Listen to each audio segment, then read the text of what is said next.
I'm like, you know what? Skip it. I'm about to go ahead and just go ahead and go through YouTube real quick. Okay. Later. I was about to say we have another guest. She was trying to get on the Streamlabs, but she was on there, but I don't know if she know how to get on here because she trying to drive. Okay. Let me see if I can I need it. she driving right now? Yeah, but I guess you could try to send it to her because Yeah, she I was can trying to try. get on. Okay. Well, who is it? Uh, her name was Jay. Wana. It's spelled like wine, but it's with the N-A. Oh, okay. Joanna. Joanna. Yeah, okay, cool. You said she was trying to get on? Yeah. She was like, "What we doing today?" I was like, "I don't know." I said, "I'm the guest."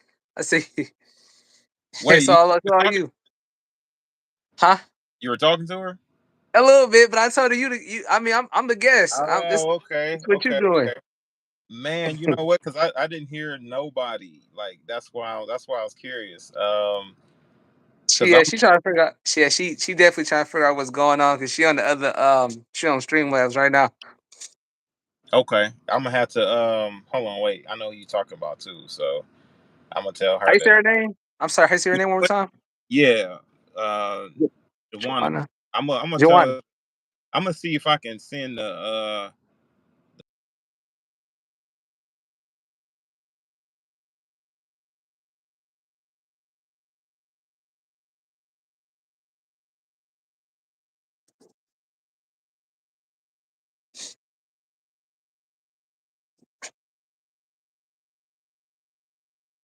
Okay. If I were to drop the link in,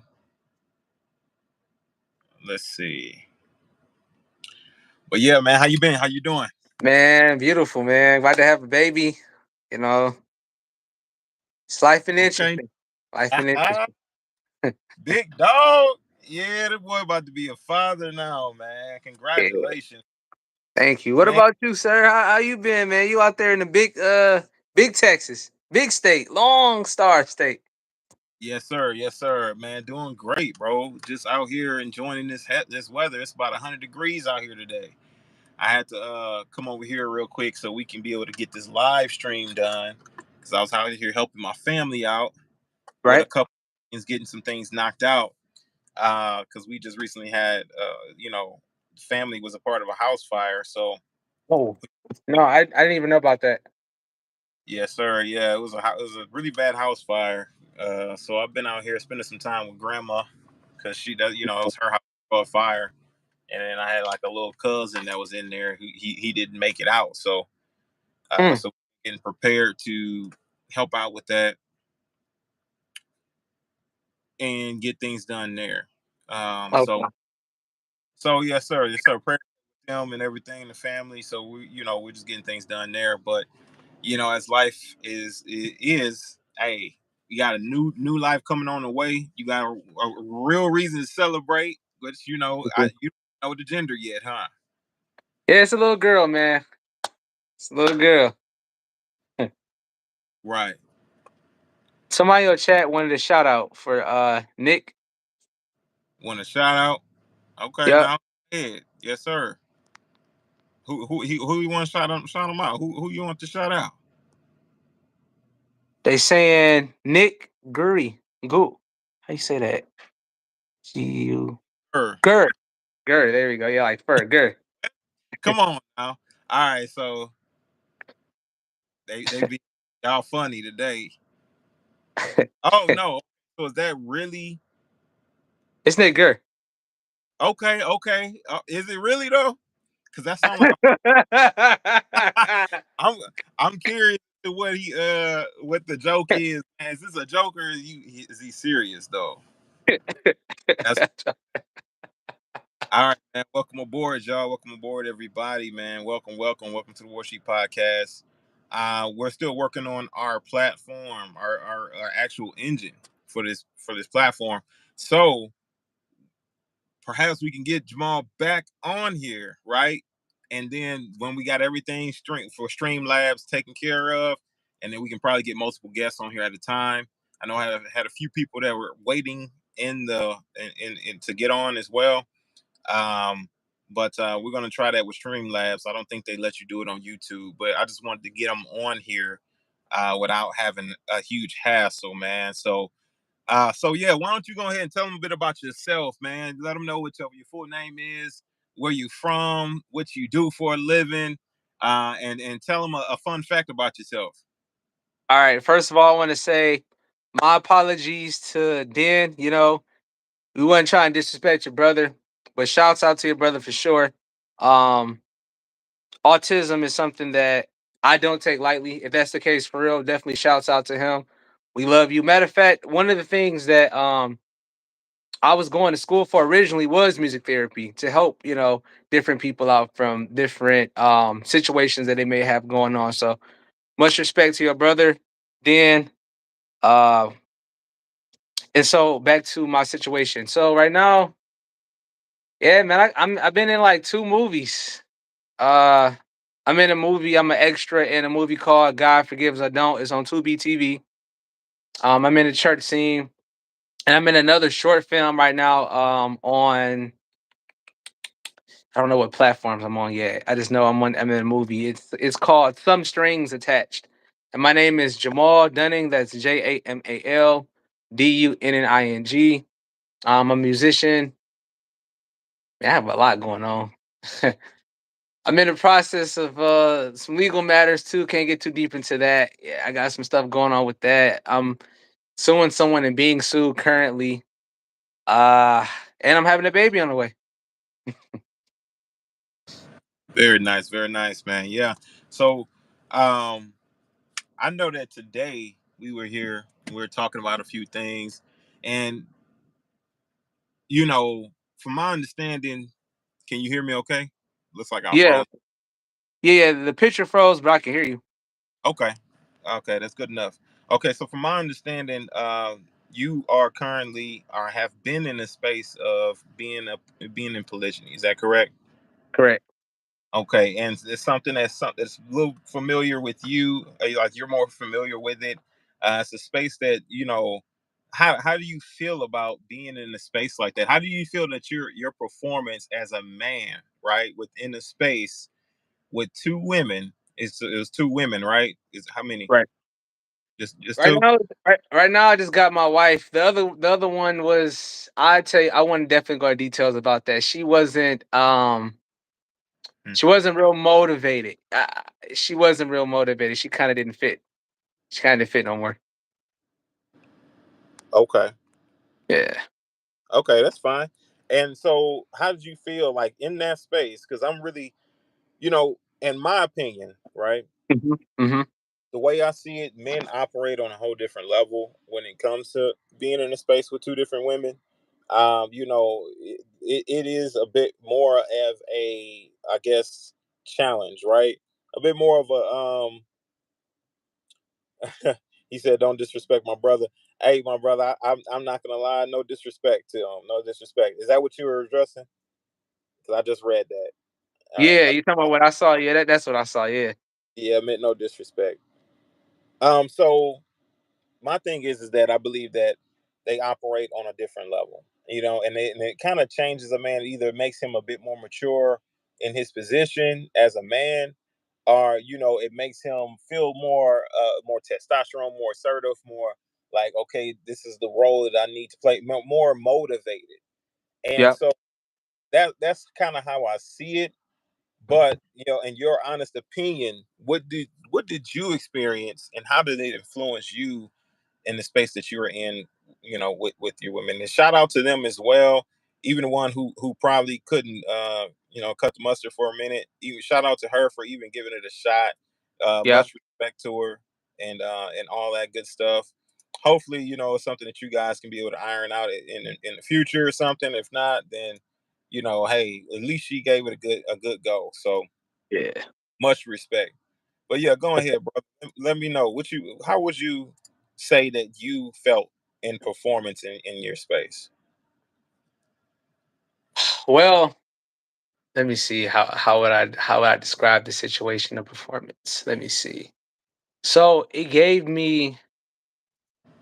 me a different outlook because having my original wife, that's the person I've been with a little bit longer. She knows how I move, how I operate, and we're always trying to build, and establish something, especially financially. So bringing that other person in just gave me that extra sense of, okay, my wife has somebody that can help her when she need help. Um, so for me, really, the performance part is just it just pushed me further. I just want to say that for the situation, for my situation particularly, I saw it as like a good thing because like one time we had went out to Dave and Buster's and my wife went to the bathroom and she didn't have her purse on her. So she called up the sister wife. So she came, she was like, hey, you know what? I'm about to go to the bathroom. I'm about to give her what she needs. So she had to give her stuff because it was my wife's, monthly cycle time. In that situation, that's something that, I can't go in there and give her something. You know what I'm saying? So Right. for me, it just seemed to me like it just makes a lot of sense. But performance wise, it just made me really just evaluate both women, like my wife, the new woman coming in, trying to figure out, hey, can I bring the best out of you? Are you bringing the best out of us? Like, what's the situation here? And it was like a lot of rapport there, but it was mostly like she had a situation where um she was more of on the depressed side. So like, with that type of energy, I worked with it the best way I could, but it was just only so much you can do in that type of space. So that's kind of why it ended. But performance wise, like I said, it just pushed me to go forward because it's like having those two women there. If one woman is down, usually the other woman could be more motivating because that's kind of like the feminine energy I was getting. It was like I was getting motivation from both parties, even when I was sick. Right. One time, all three of us had got sick once, and she called me on the phone and it was like, "Hey, uh, do you need anything?" I'm like, "You sick too? Like, and you far away?" Because she lived far away. We didn't live in the same house. We didn't get that far. We were just getting to know each other. So it's kind of like on and off, just the dating stages. You know what I'm saying? Before she moved in, but it was just having that extra. What's I'm looking for? Uh, I would say comfort, but comfort and extra support, the feminine support that's much needed in this type of society. When you are a masculine man and you're a husband, you have purpose, and maybe your wife just needs that extra person because women tend to like come together, naturally. In my personal experience. Okay. Okay. Yeah. So would you say like so? First of all, how long were you guys like in your space, or as a throuple? Is that a word I can use for y'all, or how, It was polygyny. It was actually polygyny, but more so like dating. Like we didn't actually, because lawfully you can't have more than one wife in America okay? lawfully. Yes, So sir. you have to find ways around that. So within the dating realm of me dating her, my wife being aware of that, um, can you repeat the question again? Because I'm just trying to clarify what happened. What's the Oh, question? how long? How long were you guys in polygyny in your relationship? Okay, literally when Kobe Bryant passed. Right. So y'all go for a whole year or like 2 years? How long? A few months. Let's see. I want to say 5 or 6 months for real. It was cool.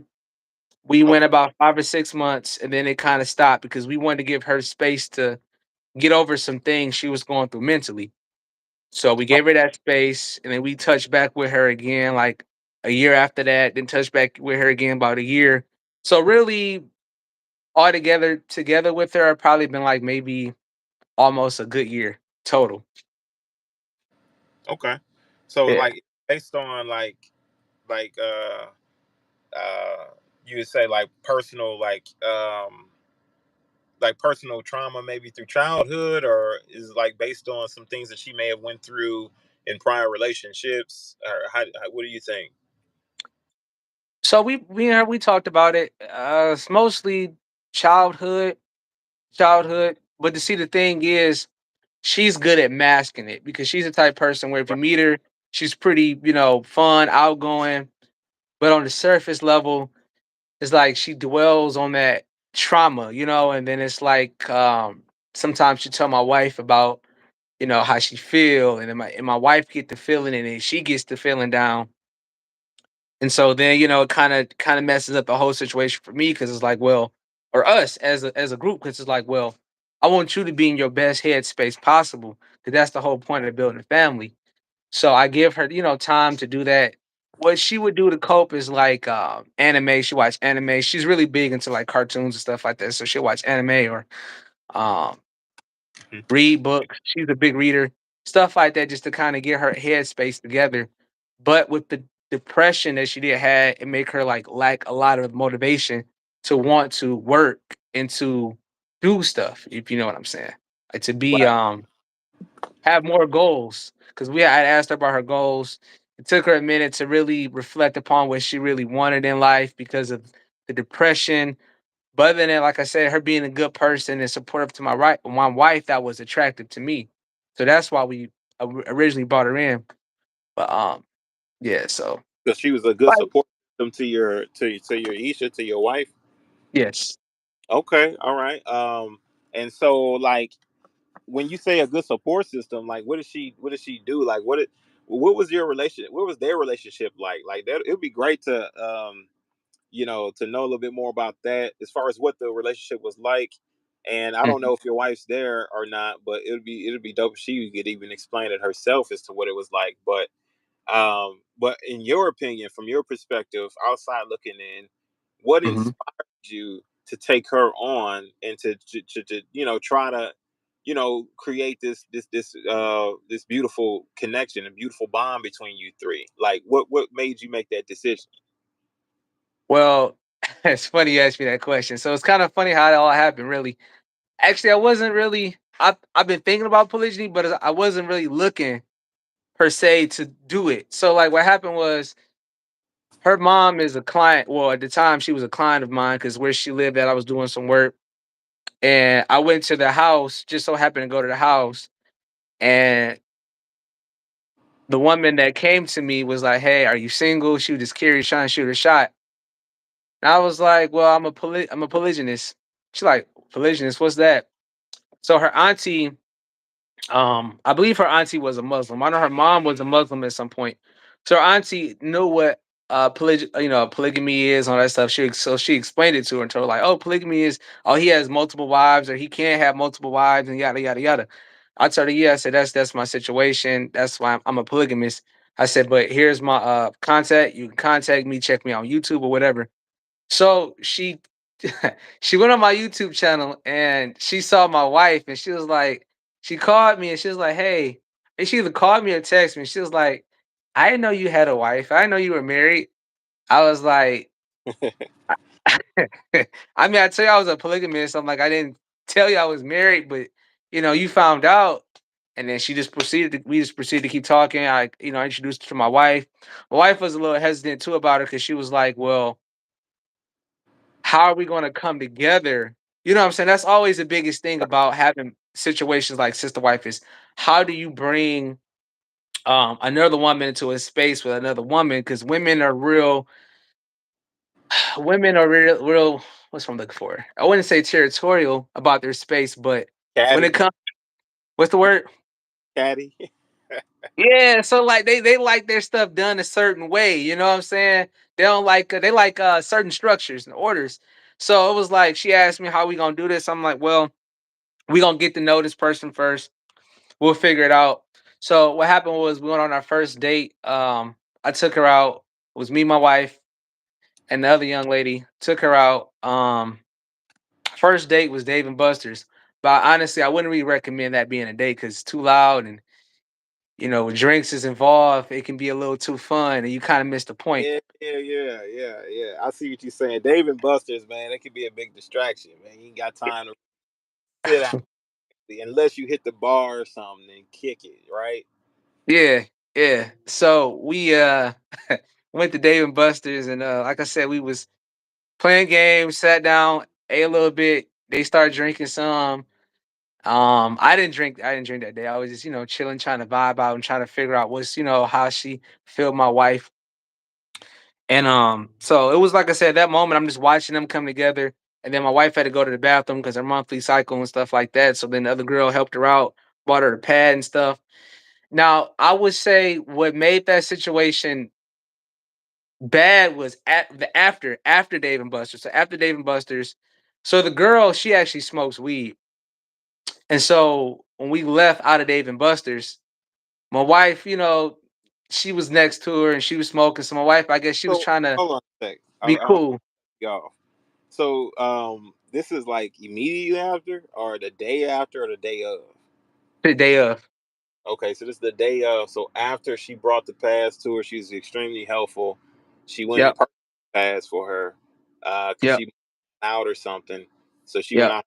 She went and got the pad for her, came back, helped her out, make sure she was good to go, Hmm.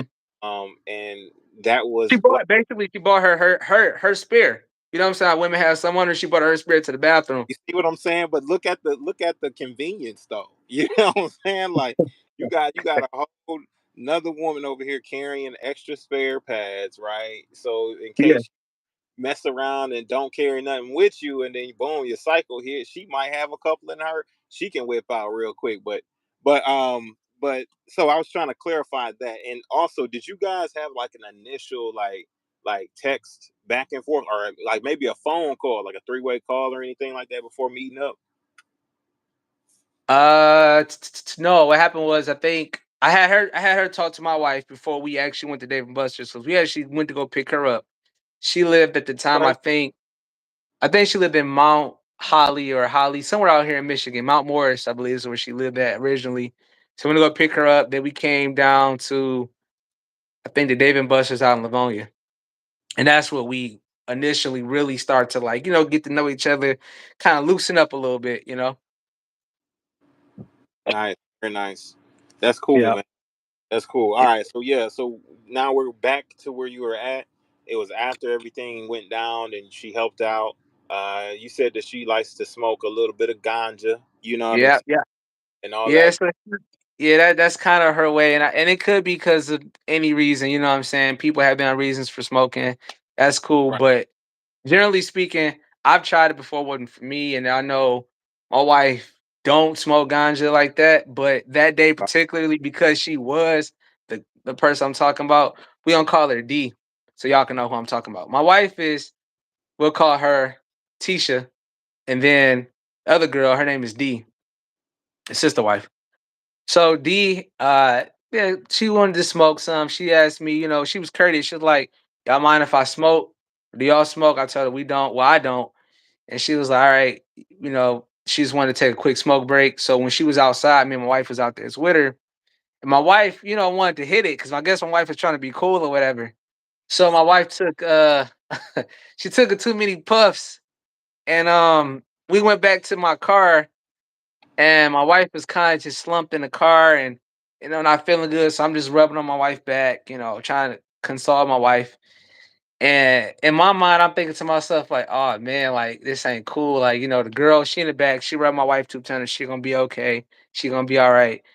And at that moment, as a man, in my mind, I'm like, I don't want to mess this up. You know what I'm saying? Cause like this our first chance of doing something like this. Cause that's kind of rare that, polygyny even really happens. Your wife is cool with you doing that. You know what I'm saying? So we rubbed my wife back or whatever. And I was talking to the girl in the back, and it was like heavy, strong vibes or whatever. So we was talking. Right. I leaned back, and then we kissed, and my wife heard it. So that's why I want to say, like, that was the bad part.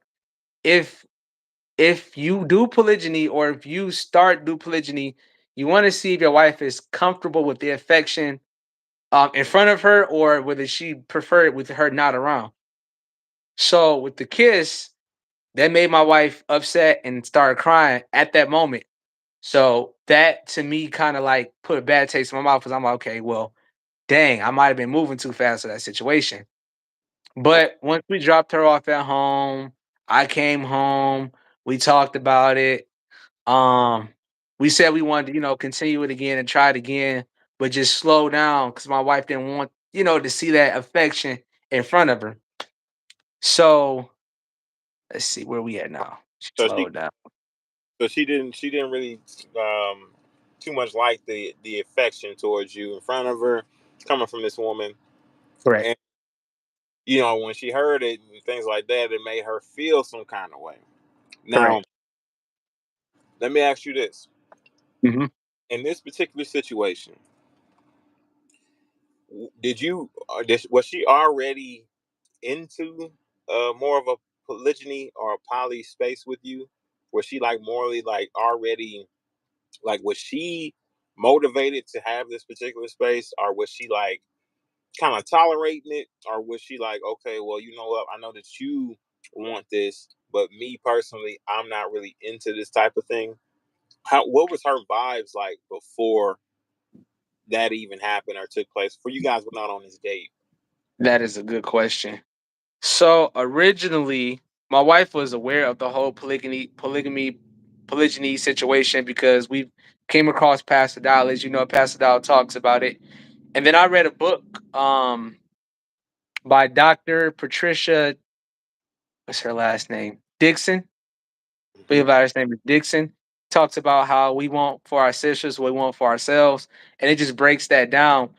So my wife was aware of it. I felt like she more so wanted to do it because I did want to do it, but at the same time, there was a little bit of a curiosity on her part because she liked the girl. She thought she was pretty cool. She told me now she thought she was cool. She just wished that if she was if D was more so outgoing and out of the like depression, what I'm saying, and exercise some more just to get her, everything, her mind, body, and soul right, then Okay. she wouldn't mind her being around. Nice. So what is Dee's personality type? What type of personality does she have? Like, what type of personality she have? Was she outgoing? Was she more quiet, reserved, shy? What type of personality? She's that's a good question. So I feel like reserved for certain people. Like she's reserved until like I guess you get to talk to her, whatever, and then she come out more. But she's very reserved until like that because she's an introvert. So she's pretty shy. She's shy, but she how do I put this? I mean, I feel like all women have multiple personalities, but Don't they though, bro? It's like you that's can't what I pick. said. That's what I said. That's a Uh, good question because truthfully, I mean, on one hand, she's a bit like I said, she's introverted, but she make like little TikTok videos, I guess, for fun, where she's acting like doing anime stuff or just like random videos just to like for entertainment. But like really, when you talk to her, she kind of like real low key for real. okay, okay. So So she's yeah, into. She like did she like dress up and do all that stuff? Like did she do Comic like Con? cosplay. Yeah, cosplay. You She into used to. She used to. She used to. She that? ain't done that in a minute. Yeah, and we thought about getting into that with her because I like anime and stuff like that. My wife, she's not really big into anime like that, but Mm-hmm. that's something that because I grew up on Dragon Ball Z and Naruto and stuff like that. So that's my Yeah, she if she love you, then she is into it. You know what I'm saying? she gonna get into that shit, right? She gonna true. find That's true. there and look. Yeah, it's only what once or twice a month, like what once or twice a year, like you know what I mean. Oh, Me yeah, personally, yeah, yeah, yeah. yeah, me personally, I ain't really got into none of that stuff. And but to each their own, and and everybody's at their own pace with it. Mhm. My thing is this, right? So what is your wife's personality type? What's her personality like? Because Dee seems like a more quiet, chill, more reserved, like not too um how you put it, not too not confrontational, just go with the flow kind of thing. From what you're describing, it seems like because that's more shy personality types, right? Is that Yeah. they're more reserved, more chill, more laid back, go with the flow kind of thing. Uh So, huh. what's your wife's personality like? So I would describe my wife as being. My wife don't like people like that. She's more so introverted too. So like Mm-hmm. my wife would do stuff usually when I do it, but she'll let me know like, hey, just letting you know up front, I feel this type of way about these people. Um, yeah, so my wife is, but other than that, she's loving towards me, but other than that, she doesn't have she's not very outgoing. She's more introverted too, but she's very helpful towards me. And if I need help with, something me, you were working on like a project or something, she's willing to help on the project if she got the time, depending on what she's Physical doing. So or like she's more reserved. What you say? physical labor. Like we were out Yeah. there painting the house. You gonna get out there and get painted? Hey, if I tell like, hey, babe, look, I need you to do this real quick. It's important. If it's important to me, it's important to her. Okay, so she gonna. Okay, I got you. Okay, so Hmm. both quiet. They're both reserved. They're both pretty, you know, to themselves type of women. Yeah. Okay, why I'm asking is because just to see what type of compatibility they would have with each other. Because if one of them's really aggressive and the other one's more chill, then I don't know if that one, the one who's chill, gonna be Mhm. intimidated, or if they're both really chill, you know what I mean, like, and they're not too those usually work really well, in the space. From what I understand, they Yeah. work pretty well together if they're both pretty, if they're both not too confrontational or aggressive, and things like that. Yep. uh, so they usually work pretty well. But and then sometimes there's a nice beautiful balance between an aggressive woman and a woman who's more chill, more relaxed, more calm, you know what I'm saying. It's Yeah. usually a good balance there too. So, but two aggressive women, high headstrong women, I don't think that those two will be too compatible in a space together, because I who the already know it. care, you know what I'm saying. Yeah. But yes sir, yes sir. All right, so where were we at with your okay, so your wife got upset about it. She said it would have been cool, but maybe if she were more like having less issues with personal issues or trauma or whatnot, Pretty then much. Yeah. that it would be a better overall experience for all three of you guys. And so, what were her sentiments exactly like, as far as personality wise? Did she want a different type of personality to be involved, like a more outgoing type of woman who's a little bit more expressive, you know what I mean, who's a little bit more fun, who's a little bit more making her feel comfortable, because So I, yeah. So yeah, yeah. yeah, yeah, yeah. I want to say so that's the thing. So D, she wasn't. How do I put this? She wasn't like she was kind of like she wasn't like we go out, we have fun. She just kind of sit back. She would actually engage with everything and have fun. It's just like after all of that is done, it's like I don't know if she go into like a certain headspace and it's like she just quiet, but she want to smoke. Um, but my wife, when it comes to that type of sister wife, she will prefer somebody who is at least have more goals. You know what I'm saying? Like where if you I guess if you are depressed, it's like at least showing that you want to do something. You know what I'm saying? Because she had got to the point where I was asking her, D, I was like, hey, like it's cool you play games, you want to do this, you want to do all that. I'm like, but you ever thought about going further? Like you ever thought about like what's your you want to have children? Do you want to do this? You want to do that? And she did said she didn't really want to have kids, but if it happens, it happens. And so that was kind of another like red flag for me because I Mhm. want children, my wife wants children, and How it's old is like, the girl? you know, How old was she? so she was 3 years younger than me because I'm 29 now. Okay, okay. So you got me doing math. All right, she's 27. Yep, she should be 27 now. Okay. All right. All right. Okay. Go ahead. Go ahead. Keep going. Um, 27. At 27.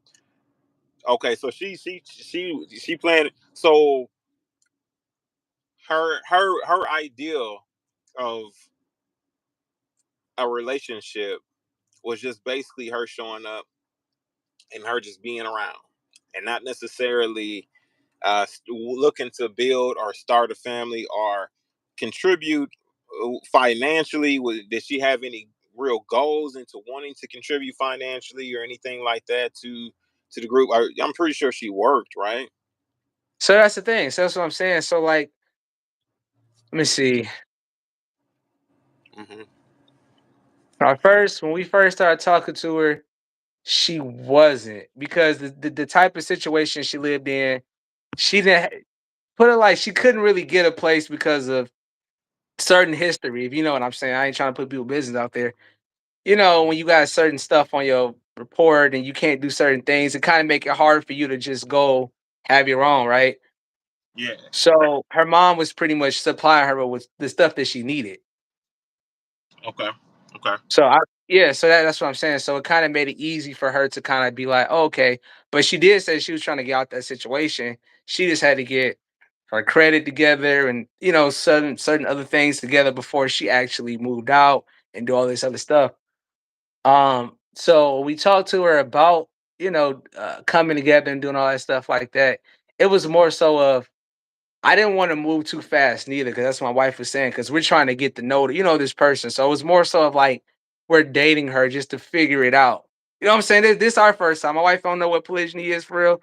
I don't know. You feel me? It's like it's something new to all of us. It just recently became a thing more in America.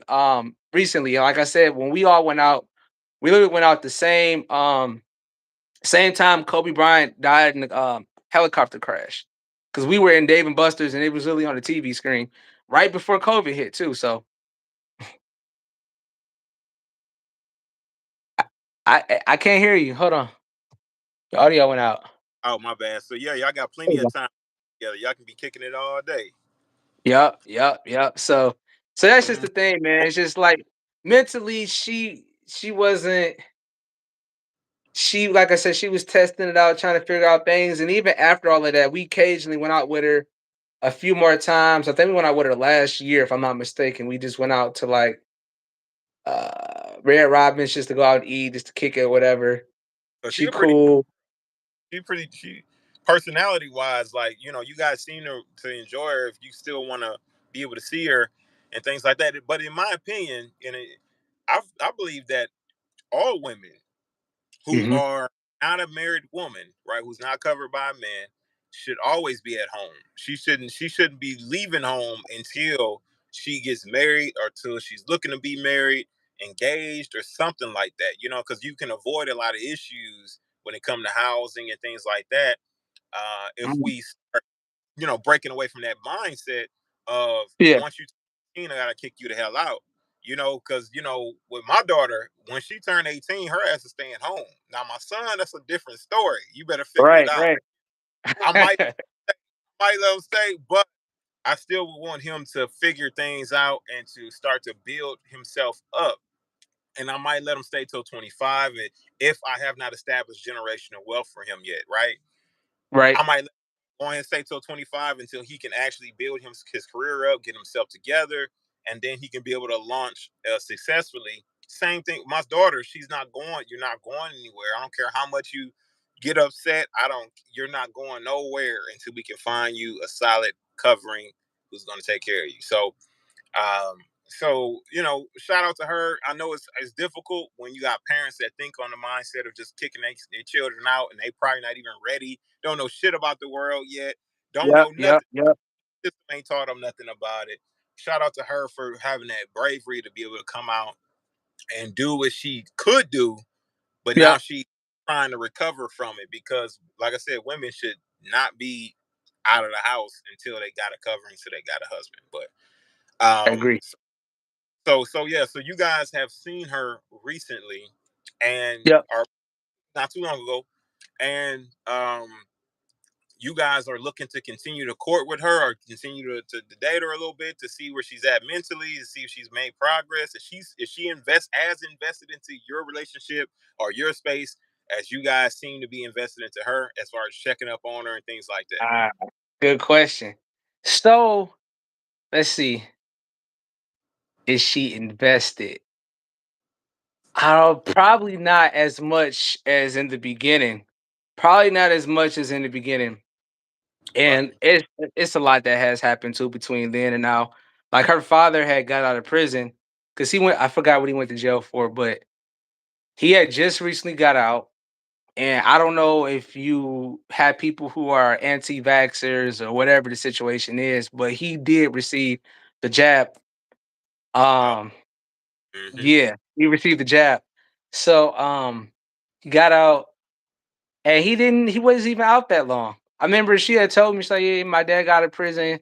You know, I'm happy he out. And I think I talked to him actually. You know what? I did talk to him. I told him I did music. He said that's what he did too. He was working on getting some studio stuff together and he wanted to work on some things. So I kicked it, you know, I talked with him and he was cool to me. And then like not long after that, he passed away mysteriously. Um, and that just put her back deep into depression. Like she got deeper into depression after that. And so yeah, it's just been kind of hard, you know, working with that type of situation because depression can, you know, it can bring a lot of people down if not properly treated, put it like that. And I don't think, you know, she and her head space and the mind space was ready to continue to keep doing what we were doing now based off of that as well. And then like with that, you know, she ate a lot, so it just became Okay. a, a bad situation. Yeah, bad She's situation. a bigger chick. Okay. And with that being said, were you like encouraging her to get more active to kind of, because I know depression does a lot to a lot of people and affects them in a lot of different ways, especially when you're Yeah, down crap and it's all jacked up. That would even make it even worse, right? yeah. Uh, so, do you guys think that she may have been interested in the space just based on personal reasons, right? Maybe finding Hmm. somebody to take care of her, or maybe based on trying to find somebody who could help make her a little bit more happy, a little bit more, content with herself, like more like a trauma bond type of thing, like situation, like bonding with Yeah. somebody. Because I know how that is when you're dealing with a woman who's been through a lot, in her life, and she's dealing with certain traumas. It can be really difficult Hmm. to talk. Like, sometimes even if you're a type of guy who likes to joke around or who doesn't always want to take life seriously when you with your woman, Yeah. um, it could be difficult to do that with them because they may lash out or take it really personal.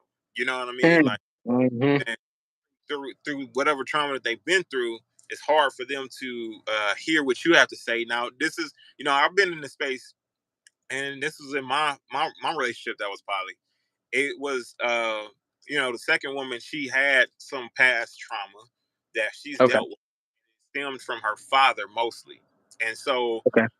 saying certain things that may have triggered her, and she loved the space. She loved being a part of the relationship. She loved it. We you know really hit it off. We were really clicking very well, Yeah. and she was just dealing with certain things that when I said certain stuff would be triggered instantly. And the next thing you know, she's like on a whole nother, level. And I'm like, no, Hmm.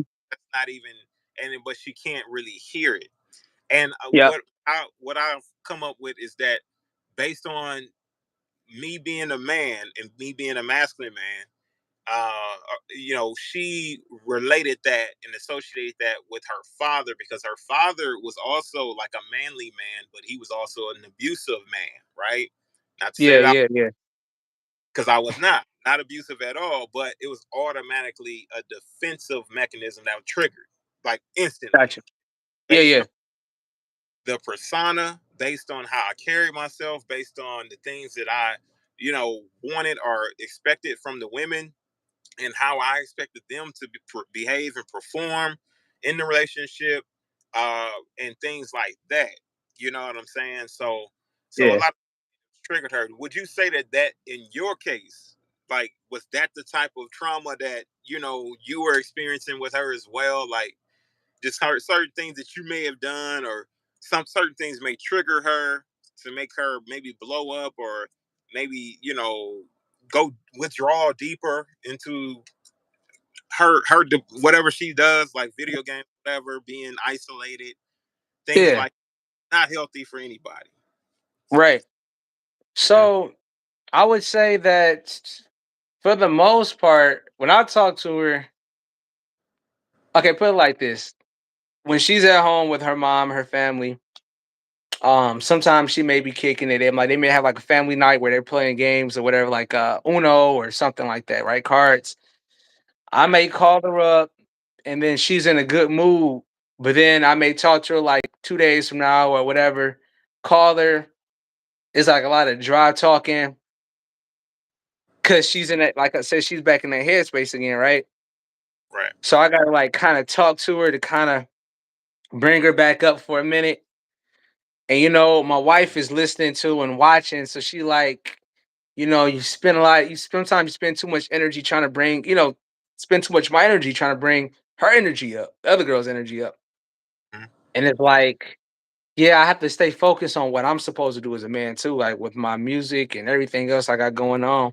Because like I said, I'm also an actor too, so got to stay focused on all these other venues while still trying to be um conscious and aware of her, you know what I'm saying, her needs, because her needs is a lot different compared to my wife's needs. And see, that's another thing, like when you have two women, they got two different needs. Feel me? You gotta spread yourself thin. Like they think it's like, oh, well, the man's got it all. This is everything for him. Man, shit Yeah, ain't got it a ain't bunch. like that. Yeah, you got all this stuff you gotta regulate and control. Like, listen, you gotta be holding down the fort, and one of them down. They don't give a damn if you down right now. They don't give a That's damn if right. they don't They do care what not care. they want you to pick them up and brush them up and put them, make them feel good again. But that's all a part of leader. That's Hey, part of where's the like button at? You preaching? Where the like button at? Hey, I know. Hey, you. For those who don't know, hey, he is being 100% honest. That is exactly how it is, and that's how it is. especially if you're in the head, if you're in a space where the women are willing to let you do that, that's just something else for you all to consider as well. I just want to throw that out there for those that are Right. considering for me for sure. Yeah, yeah. It's definitely a huge responsibility, you know. But it is what it is. Now, where'd you guys meet her at? Like, I gotta know. Like, you guys met this woman, and did you just bump into her, or was this online, or how So, did you guys? so it's kind of like what I was saying earlier. Is like I was doing some work on my job, Mhm. and for confidential reasons, I can't exactly say what I was specifically doing, but I had to do some work at the house. I went in the house to do some work, and that's when she saw me. And because she was sitting in the car when she saw me, and I saw her sitting in the car, and she came out. I saw this redhead. She a redhead too. At the time, I think she were different colors now, but she was a redhead at the time. She came in, and I peeped it because I saw her looking at me. I kind of already knew something was going on because she came in. She kind of was just lingering, and she was like, "Hey, I have a question." I was like, "What's that?" She's like, "You single?" And I was like, and that's when I Oh, went to the whole. you. Yeah, that's when I went to the whole Pulled you. situation. Huh? Okay. Okay. So she pulled you. Yeah, technically, yeah. I saw her, but I wouldn't, Right. because like I said at the time, I wasn't really necessarily looking to do polygyny for real. I knew about it. I thought about doing it in the future, but it was kind of like the opportunity, or at least the chance to try to figure out what it was there. And I told her like, hey, look, this is what it is. Auntie told her like, this is what polygyny is. So she found out I had a wife, and it was just, she knew. So it wasn't like, after that, wasn't no surprises. So. Okay. So she's okay. So what's her ethnicity? Where she comes from? She's biracial. That's a good question, because I think that does matter too. It may matter, but she's biracial. So she mixed with black and white. Yep. I think Okay. her mom is white. Her biological dad is black. Okay. Okay. Okay. And she was just like, you know what? I don't care if you got a wife or not. I'm down. That's crazy. So I'm just saying, like, But at first she was like, "You gotta," because at first she was taken aback. She was, because she didn't know that was the case. She just knew that once her auntie explained to her what polygyny was, based off of what how the Muslims, how they practice it, she was like, okay, so that's what it is. So that's when she understood what polygyny was. She was like, well, she's willing to go ahead and give it a shot, just to, get to know us, and we all get to know each other, and that's kind of where it was going. I just feel like the biggest problem that happened though for me and my wife and her at the same time was the chemistry was kind of happening too fast. You see what I'm saying? And so I didn't really think to like, dang, I'm doing this just for family building. As a man, yeah, my hormones is kicking in. So something from that, something to me like that is exciting. So that's what I'm saying. So that initial situation, the kiss happened in the car, and my wife feels some type of way, and her not even want to. At first, she didn't want to do it no more at all. You know what I'm saying? She was just torn apart. And so it made me feel some type of way. But then after, talking about it and trying to figure out what was going on here, that's why I said we kind of start talking to her again just to reconnect and just figure stuff out. Nice. Okay, let me go ahead and give a shout out to me, Jay, man. Shout out me, Jay. Good evening, um, my sister. I'm glad you're here, man. Glad you're here. We're gonna be talking about a few things, of course, touching on relationships and everything. So I just wanted to give you a quick little shout out. Same thing with my man Solomon King, Viceroy. You know what I mean? Nick Gurr. Shout out to everybody here. Right. Let's go ahead and keep this thing rocking and rolling. And so my thing is this, right? In these spaces, like I know she came up, she pulled you. She's like, look, I want shis. I need shis. you know? Right, And right. she came for you. And you guys, the first date was out and you guys went Yep. to Dave Buster's. And just a Right. recap, I who just tuning in, they went to Dave and Buster's on the first date, which is he says is not the best choice that you know what I mean? He probably would have chose something a little more chill. And I have to agree because you find something more chill, you got an opportunity to actually sit and talk and things like that. So, uh, Exactly. Exactly. right, nice little date out. Grab a cup of coffee or something. And I know how women are about a coffee date, but like, listen, it is real chill. As long as you don't take them to Cheesecake Factory, I guess that's You know that's what what I'm I saying? learned. Ain't no You goddamn, good? like, yeah, you straight if it ain't no goddamn Cheesecake Factory. But my thing is this, right? When you're doing coffee dates, like me personally, I don't really care to go out and eat a full plate of food. Like I'm interested in the person that I'm here with. Like I'm interested Right, in right, you. Like, I want to talk to you. I would like to get to know you.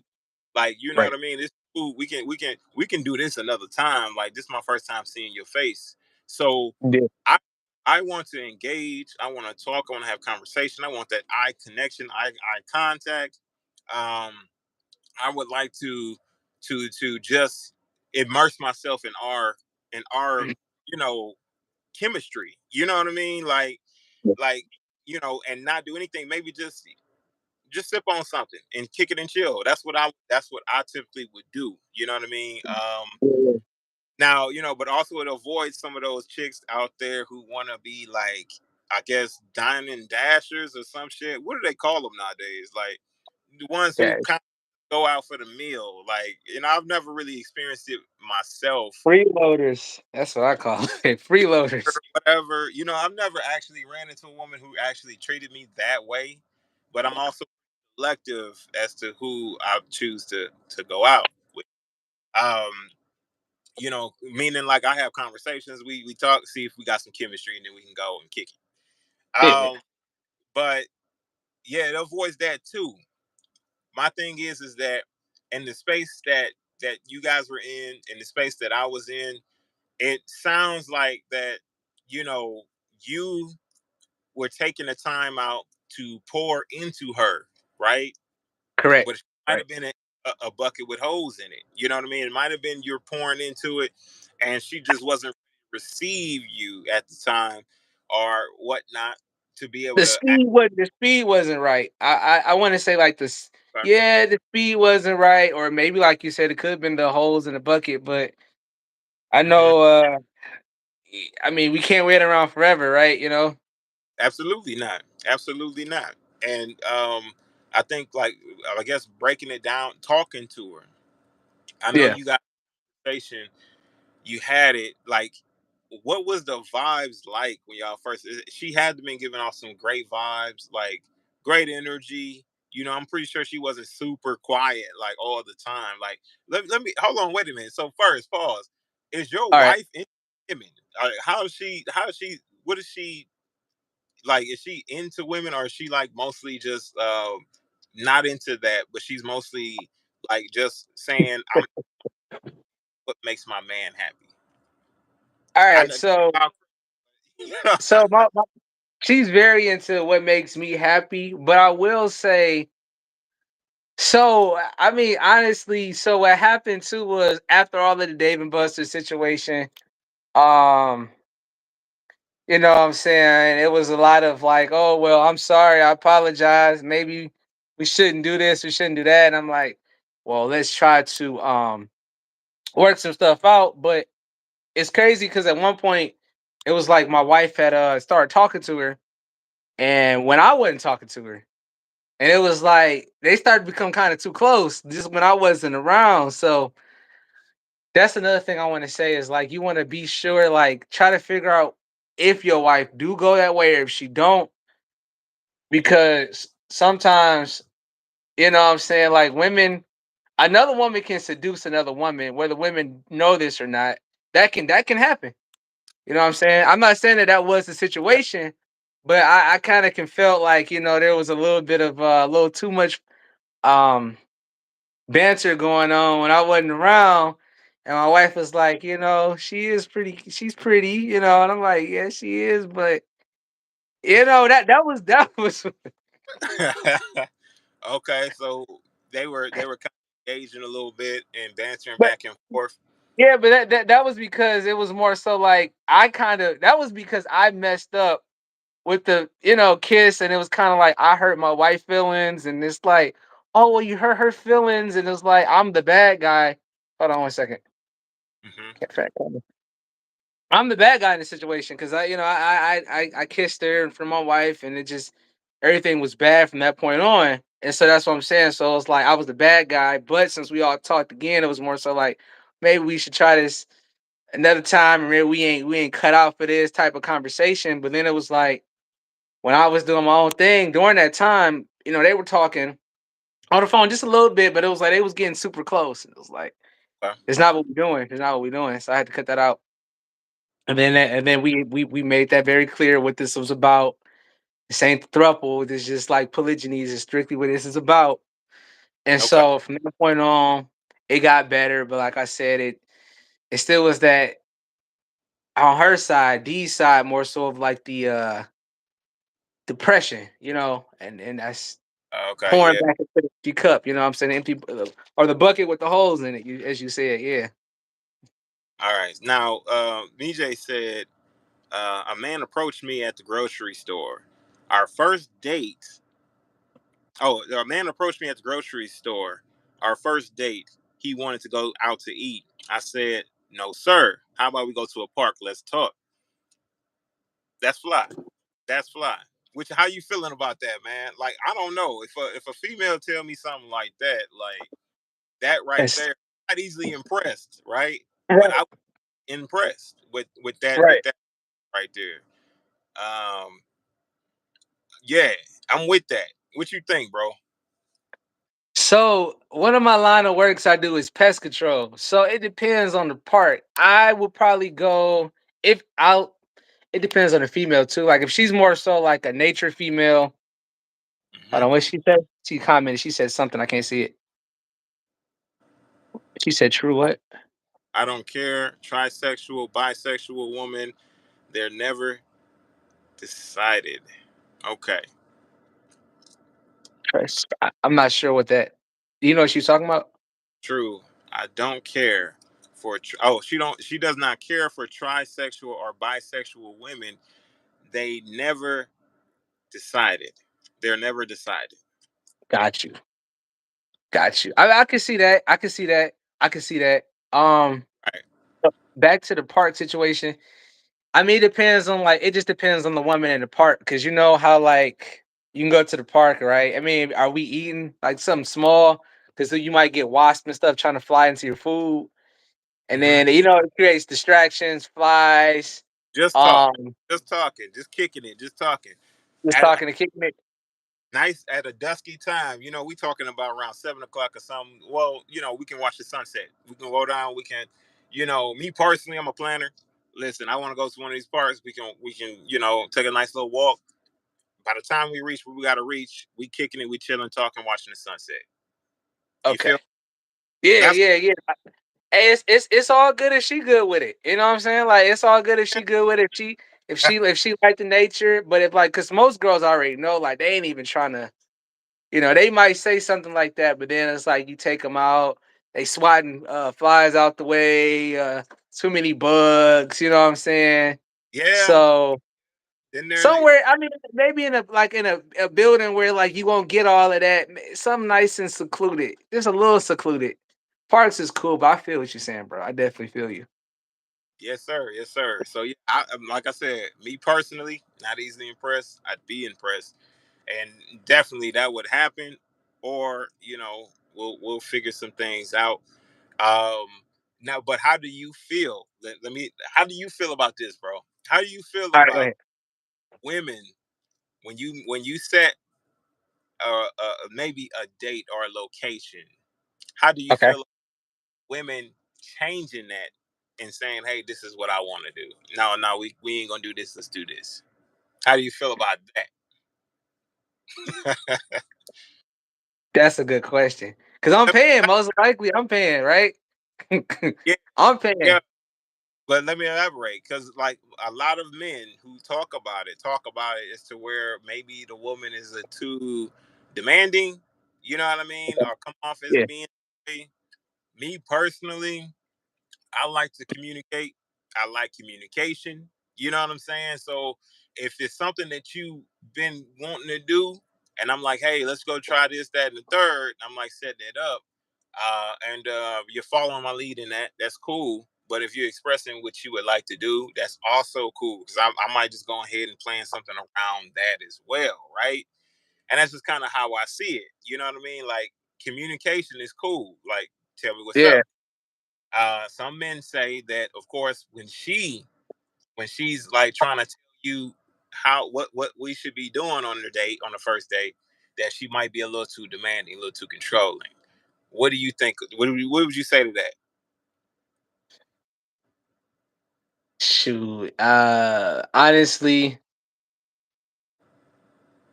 if I'm paying for the date and she want to go a specific place, I'll take her where she feel comfortable. Where she felt comfortable? Where she Okay, feels comfortable. so you're like, okay, well, you're fine with that. Like it's cool. If she feel like she got a suggestion, it's cool to make suggestions. That's Okay. cool.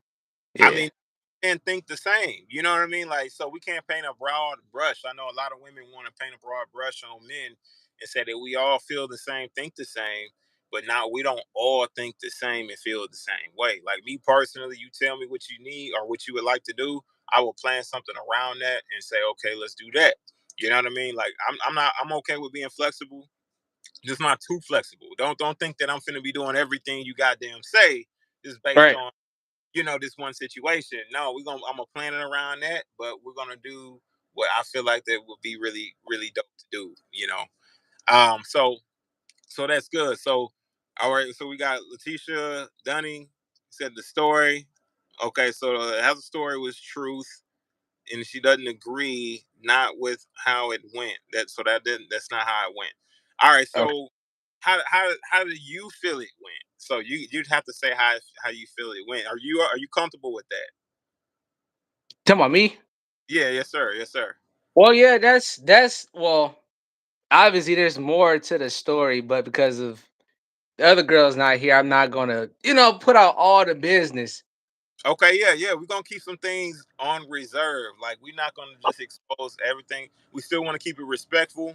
Want to be honorable, about her privacy. I think it was enough to say that she may have been dealing with a few things with depression. Some people don't like to talk about that in public. Now, if it's things that's more private, that's more. Now, I think that yeah, she probably should be on the call to be able to discuss it, to talk about it, to get that out. You know what I mean? To talk about her experience, right?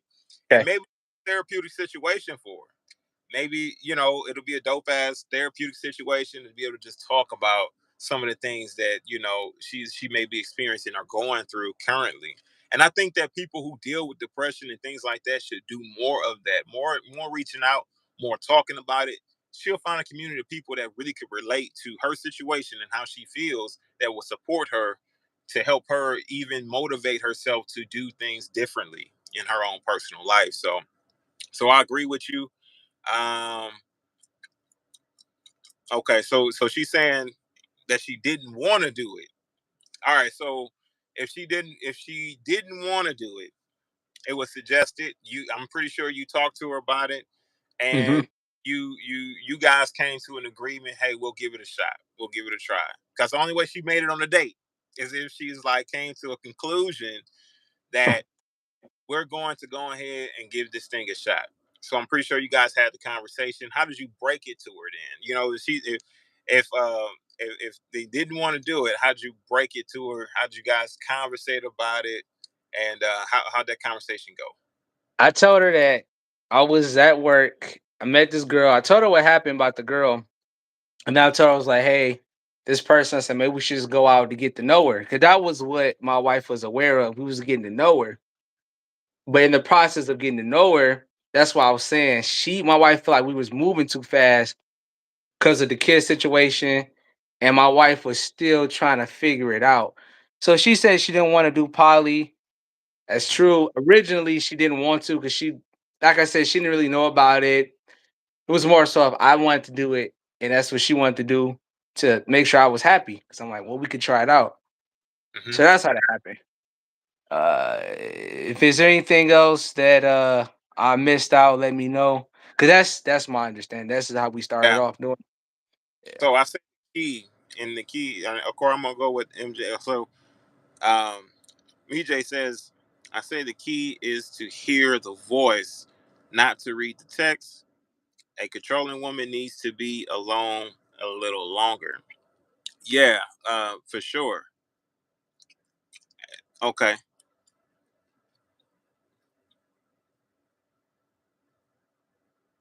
Okay, so she says that I told him that wasn't mentally ready for it, and the approach was unfair.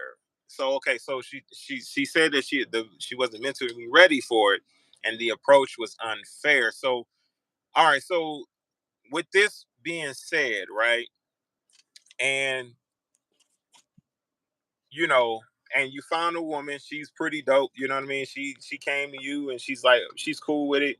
She's cool with the idea of being with not only also with your lady, with your woman of your life, your wife, you know what I mean? She's cool with that, meeting her as well.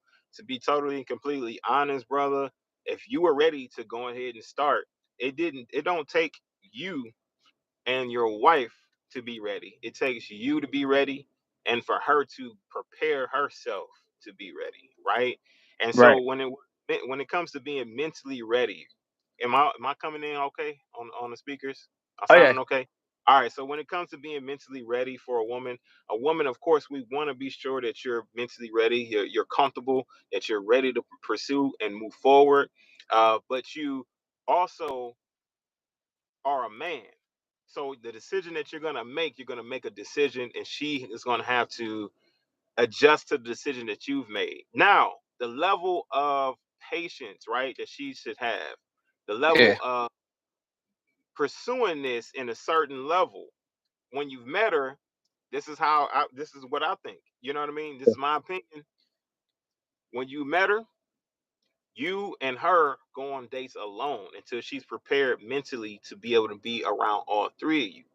Or be everybody, all three of you guys being together. So that way, when she's mentally prepared to say, like, okay, he's out, he's doing this, it's either she's going to do one or two things. She's going to stay and she's going to commit and she's going to work on self and get mentally prepared for the lifestyle that you chose to lead the family into, or she's going to leave and she has an option to do so. But I would never encourage any woman to leave. I would encourage you to stay and to commit. and to do the best you can to support the man, because ultimately it's just what's going to make him happier. It's going to make him more content in the space, and it's really going to be able to lift up your relationship with him. You're going to see a different side of that man. You're going to see everything, but you'd have to give it more of an opportunity to commit and to work your own, because women are emotional, men are logical. You're gonna have feelings, you're gonna have emotions, you're gonna have things that's going to pull you to a certain point, and you got to address those feelings. Consult with them within yourself as well as with your husband, and iron those emotions out. Pray about it, do what you got to do, but your king, the man that you chose to marry, has chosen to go in this direction. So best thing you need to do is follow him and commit. What would you say to that, brother? I agree 100%. 100%. Because if a woman is going to be married to a man, she has to know something about him. You know what I'm saying? Like something about him. Even if he's growing, they're all growing, right? We all growing. So I agree with you 100%. Absolutely. Now, me Jay says Polly is fire, and I agree. Hey, hey, it is. I agree. Polly is fire. We all been apart unknowingly at one point. Of course, we all been a part of this unknowingly at one point, which is absolutely true, because men always keeps opinions close when not married, or keep options close when not married. Sorry, because men always keeps options close when not married. So, of course, a lot of women who I speak to and that I talk to on a almost on a daily basis, they've all had testimonies of men cheating on them, cheating. Right. Which of course they're exercising options, but cheating is when they're not honest or forthcoming about what they've done or what they're Right. pursuing to do, right? Which is always Right. good to be honest. That no longer makes it cheating. That just makes you're poly, you're polygamous. You know what I mean? Yeah.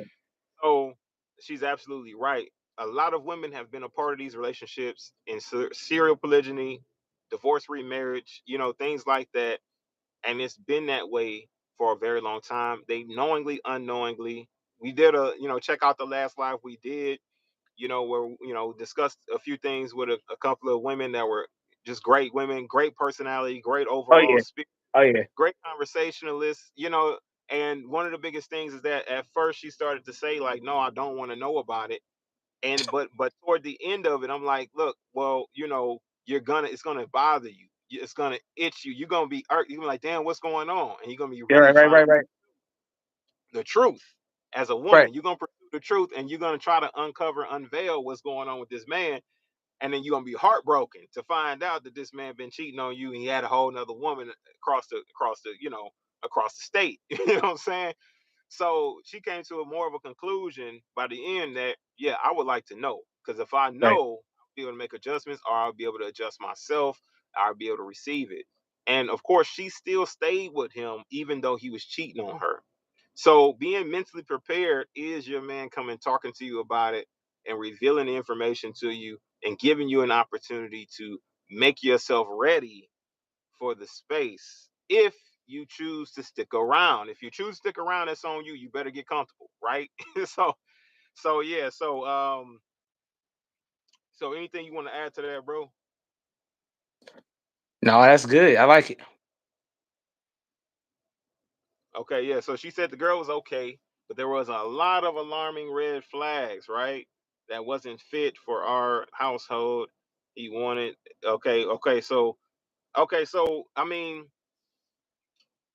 every man has his own thing that he would like to do within his own household. Whatever you decide to do within your bedroom or within your space, that is totally up to you, and it's up to what you feel comfortable with. So I would never tell you what to do and what not to do. You feel what I'm saying? Now she had red flags. Man, women always pop up some red flags. A lot of times, a woman's intuition is very good.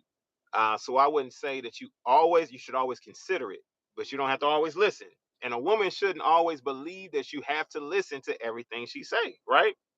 You can always consider what she's presenting as information that you can use to properly use to guide or lead the family or to make a better decision. So um, just for the simple fact that Eve thought it was a great idea to eat from the forbidden tree, and we all know how that turned out, right? You know Yeah. what I'm saying? Yeah. Yeah. Yeah. If it was just a suggestion, he might have rebuked her, set her straight, and then we might have a different society as we know it now. Or Exactly. nothing may have ever happened. So that's the reason why we have to take the position that we do take. It's not because we don't respect women. It's just because we want to be sure that we're coming from not an emotional state, but a logical state. Anything you want to add to that? She said a lot of red flags, and then of course she said something about a CSUM. I'm speaking in code because Okay. you know, Further. All right. So see some. Okay. So like I said, yeah, originally honest, and that's what I'm saying. Going back to the honest part of what I was telling you. Honestly, like I said, when I first went out, that was on my mind because it's like this is something new. And I'm not even talking about the season. I'm talking about the whole family building. That was on my yes, mind. But once you get as a man, you know what I'm talking about. So all three of us came together. We was in the car. It crossed my mind like, huh, like that could be a thing too. Like, I mean, that's something I thought about. But after the situation happened with the kiss in the car and everything, I was like, that probably wouldn't be the best fit for me. That was just something I thought about. Honestly, and it came from the fact that me and my wife actually watched a movie. We was watching some movie. She know what it is because she in the comments and she should throw it out there. Some movie was okay, watching where it was a guy, his birthday was coming up, and his wife was like, "Hey, honey, I got a great idea for you." He's like, "What's that?"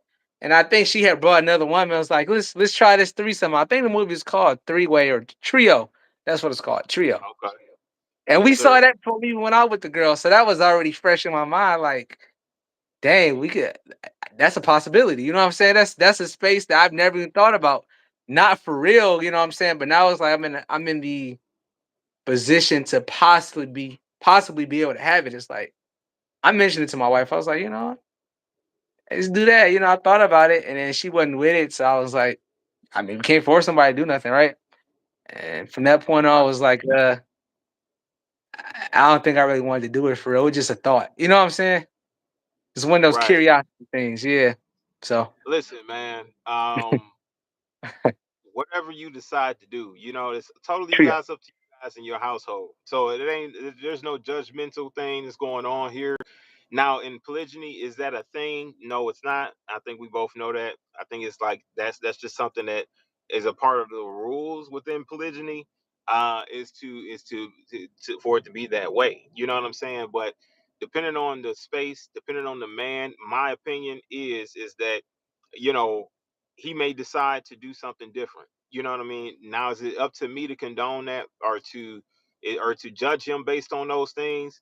Not really up to me. You know what I'm saying? It's not really up to me because I'm pretty sure he's armed with enough information to make a sound decision, right?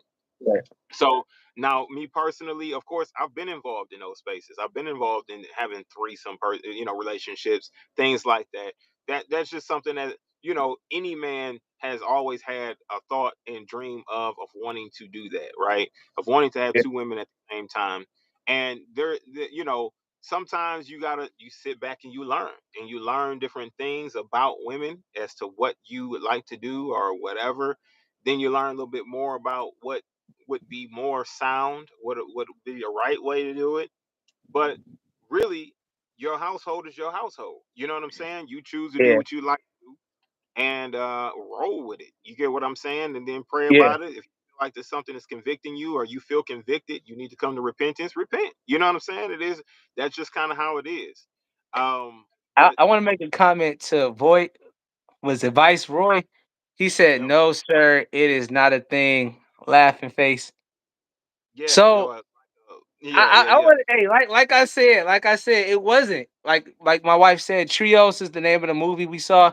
It was more so of a thought because you know what I'm saying. We were coming up on the date to meet her, so it was more so of a thought. It wasn't like it was a thing originally because I haven't even thought about it for real. Not like to be a thing for me to do until I saw that movie, and I was like, it opened up my mind. I'm like, a threesome, like, that could be a thing. Before then, Right. I never even thought about it as a thing. It wasn't until I saw the movie. Because really, I was thinking about family building because I thought about the fact that me and my wife one day going to have children. And my wife have low energy. Recently, my energy been kind of like super low too, and I was like, "Dang, we gonna need some support in the house. I don't want to just go out, or I don't want to just pay for a nanny, or even get a live-in nanny." And it's like she gonna have her needs too, so it's like I don't want to have a live-in nanny that's gonna have another man, Yeah, trying to come in the house and with stuff like that. So that's absolutely. it. Yeah. So now here's one comment, okay, from me, Jay. All right. Yes, sir. Warsheep, take control. Now she's saying you need to take control, of course, because she may never be ready. What do you think about that? I agree. I agree. Definitely. She Have to said, "I as a man. I feel like you have to as a man. You have to because if you don't, right, because like I had to take control for that situation for that to happen. I mean, we would never went out, would never experienced it. She would never seen the stuff. Now, regardless of the girls' red flags and stuff like that, it's a right, lot of people that may not be compatible with what we got going on. You know what I'm saying? But you would never know unless you go out there and try it. You know what I'm saying? Like I said, we didn't move her in. We didn't tie her finances with our finances. It was just more so, like I said, dating. Just dating, just right." trying to get to know her. Just really that was the whole situation. Yes, sir. She goes on to say, I will encourage her to stay, learn, and grow. It's just a spirit of fear and low confidence keeping you closed. So like closed minded to it. Mm, And man, let me say this. Come on, chat, man. Y'all listen. Y'all going off here, man. Y'all making some dope ass comments. It's very logical. Everything sounds great. Enjoy. Come on now. You contributing a lot. A lot of this stuff is really dope things for people to really consider. And of course, encouraging her to stay, learn and grow in the space. And also, the spirit of fear is a thing. Like it really will deter you from having success and great success in a lot of areas.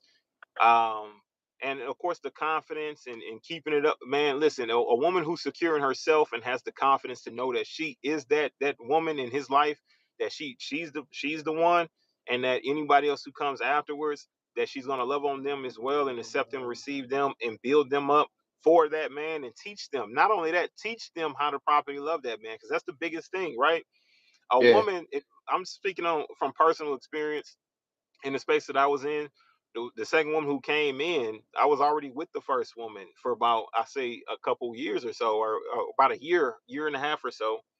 yeah, Um, so she was able to give her more of who I was, like the things that made me happy, the things that I would appreciate.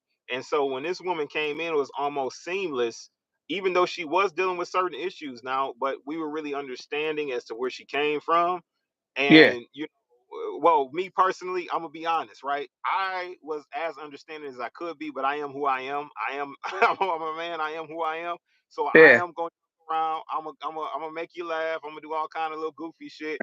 But what she kind of took it offensively, right? And it's yeah, okay. I understand why now. I understand why more now. But that spot right there is just where it's not, because I want to be able to laugh and joke and have fun with you, things like that. I would like to have intellectual conversations where we can be able to go back and forth, bantering and talk about things on an intellectual level. You know what I mean? To where I can be able to teach you something and yeah, information that you might be able to share with me. You know what I'm saying? You might be able to share with me. But I like to do things like that because it keeps me sharp, it keeps her sharp, and it keeps everybody, healthy and sharp and on point, yeah, So my thing is this, right? In those spaces, yes, she would have to have that confidence, and in the teaching of that woman how to properly love that man, since you've been with him for a while, teach that woman when she come in, show her the way, show her the ropes. You know what I mean? Show her the things that she needs to be doing to serve the household. So yeah, yeah, yeah, yeah. Either way, that's what I mean by that. yeah. The confidence in the teaching as well. Anything you want to add to that? I mean, yeah, you definitely want to have a woman that is confident in that, which I feel like my wife is. I feel like she's confident in it. Right. Um, there's just aspects of things that I feel like I'm learning even right now in general that Mhm. my wife did not fully understand. And that's like, for me, it was just the dating and getting to just to get the ID and figuring it out. Now, this person have red flags. There's, people got red flags, but you're trying to learn, right? So you don't want to. This is my personal point of view. I don't want to move that person into my house. Um, Not if I'm trying to get to know them. Uh, that's all I got to say on that part. That's perfect. Yeah, I mean, you're not gonna move the person into your house. When you getting to know them, you're gonna learn it because people are learning each other. You're at like a Mhm. baby stage, and there's gonna be an adjustment period. You might not get along for a period of that time. For that Right. period of time, you might learn that okay, I don't really care about these, but patience and understanding, like I like to say, this saying is that light creates understanding, understanding creates love, love creates patience, and patience creates unity, and Unity. that's Yep. Malcolm X. Yeah, and that's Malcolm X. So if we're shedding some light on the situation, right, as to what she's dealing with, and we're committed to helping her through it, you know what I mean? As much as she's willing to help herself as well, Hmm. then we can have more of an understanding where she's coming from. And so we grow a better bond of love between each other, between everybody. Everybody grows a better bond of love. And so then you have more patience because you got love for this person, you got an understanding where they at, and then you shed light on what they're dealing with. Now I'm loving on you. Now I got patience for you.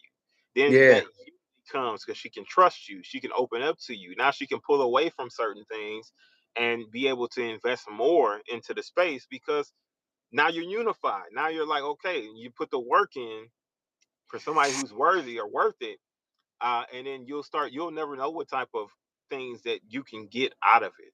You know what Yeah. I Yeah. mean? So, like, in my space, like one of them, she was really good at cooking, fantastic cook, man, like great. You know what I mean? She can whip up a meal in no time. It take her like what, about 15 minutes. She'll make a whole goddamn spread. You understand what I'm saying? Yeah. That And the sounds. Right. The second one who came in, she was really good at, keeping up with things. She was very organized. She was very, you know, like meticulous about her things, and she was very meticulous about laundry in particular. She was very good at ironing pans. She was very good at doing laundry, things like that. Those are some of the things that, and she was good at finances. She was really good at that. She could budget a book really well. They both have their own things that they were really good at. One of them's really good at this, one of them's really good at that. We take those skills, we put them together, and we Hmm. allow them to build them up in those skills, make them feel very comfortable, and a lot of it has to do with the woman. The women have to make each other feel comfortable. The women have to engage with each other and open up their space and doors to make them feel welcome, to make them feel comfortable, so they can adjust to the space, especially if they're new I and they agree. just showing up. When I you just agree. show up at school, you're a new kid at school, you looking around for somebody who's open, who will embrace you, and you look Yeah. around Yeah. for this person who has that spirit. And it's usually one kid who will show up and be like, "Hey, what's up?" Like, "Hey, how you doing? I know you're new here." Next, Yeah. you Yeah. got lunch, things like that. But it makes you feel more at home. It makes you feel more comfortable. It makes you more outgoing, more open, more expressive. When you're embraced in that way. Um, so I guess that's what I gotta say about that is that how you're treating them when they first coming in is extremely important. It's just as important as making the decision to move forward in this thing. Is how you're gonna present yourself and receive them coming in. So yeah, that's my little rant. That's my little TED talk. You know what I'm saying? I like it. I like it. I like it. I like it. Yes, sir. Yes, sir. Yes, sir. You got something to add on to that? I guess I want to ask you a question now. So let me Yeah, see. yeah, yeah. What's up? So in your situation, Hmm. was it more so same thing like I was trying to do? Was it trying to like were you in like the dating phase of knowing the sister wife, or was it more so of like y'all met her, or how did y'all even meet her? First of all, how did y'all meet her? I guess, and then from that point on, was it Hmm. like y'all dated? Or was it like more so of like, all right, this person is good. Let's just call her. It's just a wife. Like, how did that go? Right. Yeah, it's a good question. So when I met her on Hinge, a dating app, and I met the second woman right with the first one. Let me start there. Let me back up. All right. The first chick, I met her on Facebook, uh, dating, whatever that thing is. Yeah, I don't dating app. So Yeah, yeah, I she know what she you're talking reached about. out. I believe she didn't reply for a while, so I hit her with a um Doherty ignore line or something like that. I was like, hey, what's up, Doherty ignore? What's going on? Like, and it made her laugh or whatever. Found out that she had to catch a flight or a bus or something somewhere, and she didn't have a ride or something like that. So I offered her a ride. Mm-hmm. Went over there, I picked her up. Um, wasn't really. I was a complete gentleman about it. Got her door. I wasn't trying to push up on her or nothing like that. And I got her where she needed to go. And from then we just kind of hit it off from there, right? And then we kind of Yeah, just built on it from that. Um, and she was a really dope woman. Showed me a lot about myself. More of opening up, of learning more artsy, because she's a very artsy woman. She was a musician, so it's mm-hmm. like learning more about art, about being more compassionate, being more open. And this is what women should bring out of a man: is compassion, being open, being loving. You know what I mean? Because Yeah, men, we warriors. You feel me? We're gonna be hard. You know what I mean? Like, women bring that compassion out of you. Women bring yeah. that love, that understanding, being more patient. You know what I mean? If you got the right woman with you, okay. So that's some of the things that I've learned, right? Just giving you a backstory as to, what, and how that relationship was. Well, at some point I was back and forth from Michigan to Houston, and I met somebody here in Houston on the dating app. Well, I talked to her, I had some conversation with her, dialogue with her, we exchanged numbers, and we had a phone conversation, just her and I. And I was talking to her for a minute, and she kind of was picking up on some things, so she just asked me flat out. So she was like, "So, what do you believe in multiple wives?" And I was like, "Yes, I do." You know what I mean? I just let her know straight up, because me personally, I like to let them know right out the gate. You know what I mean? Like, hey, this is what it is. This is how I am. This is what it is. So that way they're not surprised. They'll understand and know what to expect. Mm-hmm. So, and I want to be honest. I want to be transparent. So she kind of was like talking about it, had a bunch of questions about it. You know what I mean? She was asking me quite a few different questions, and she's like, "Well, I can't pass up on a perfect specimen." So you know what I'm saying? Let me figure out what's going on. And that was her Right, right, words. And so I'm like, okay, cool. All right, well, listen, that's when I was like introducing the idea of doing a three-way call. Everybody gets on a call, and we just all talk, have a conversation, and see where the chemistry's at. right. So I set up a call. We all set up a call. We all get on a call. We all having a conversation. They're talking. Seemed like the chemistry's really going well. So I set up a date with her. I think the same day. And then Okay. that's kind of how we kind of got into that. And I start spending more time with her, just her and I one on one, just solo. Not with the other one just yet, because I feel like that building a personal bond between, or just on a one-on-one basis, is extremely important for the man and the woman, because you're establishing that foundation of trust. You're establishing that foundation of understanding who she needs to respect and have the authority Uh, for, who's bringing her yeah. in. There's no Mm-hmm. blurred lines, and this is basically just how I like to do it, because it just ends. Honestly, it just flows a lot better that way.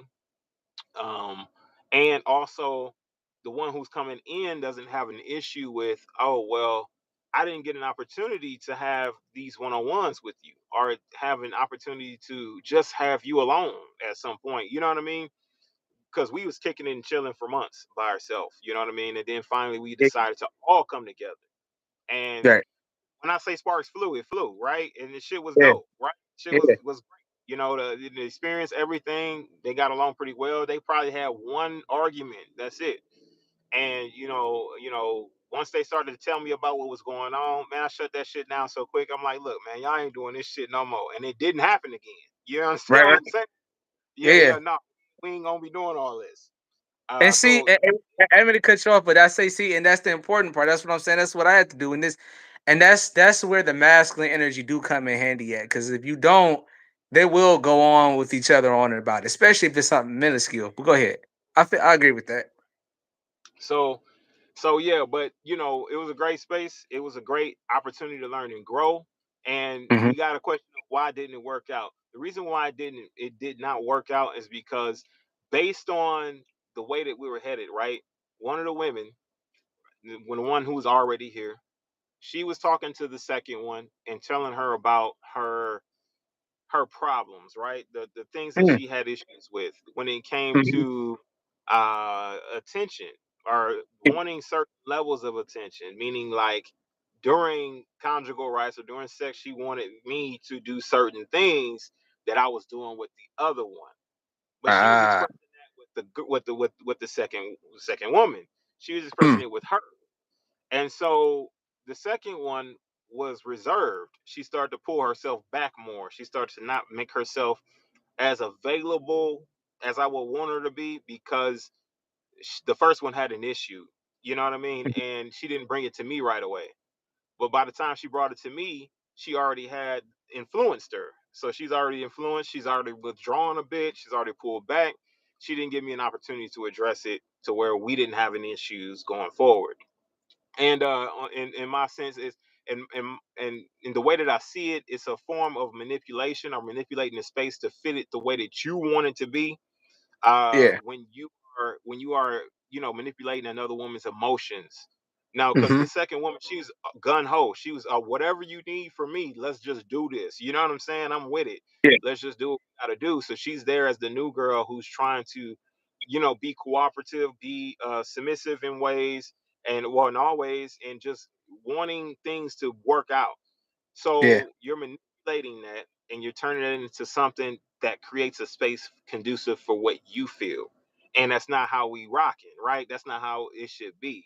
You should be Yeah. creating a space conducive to how I feel as the man here and not trying to form a bond to where you two are against the man who's brought you together.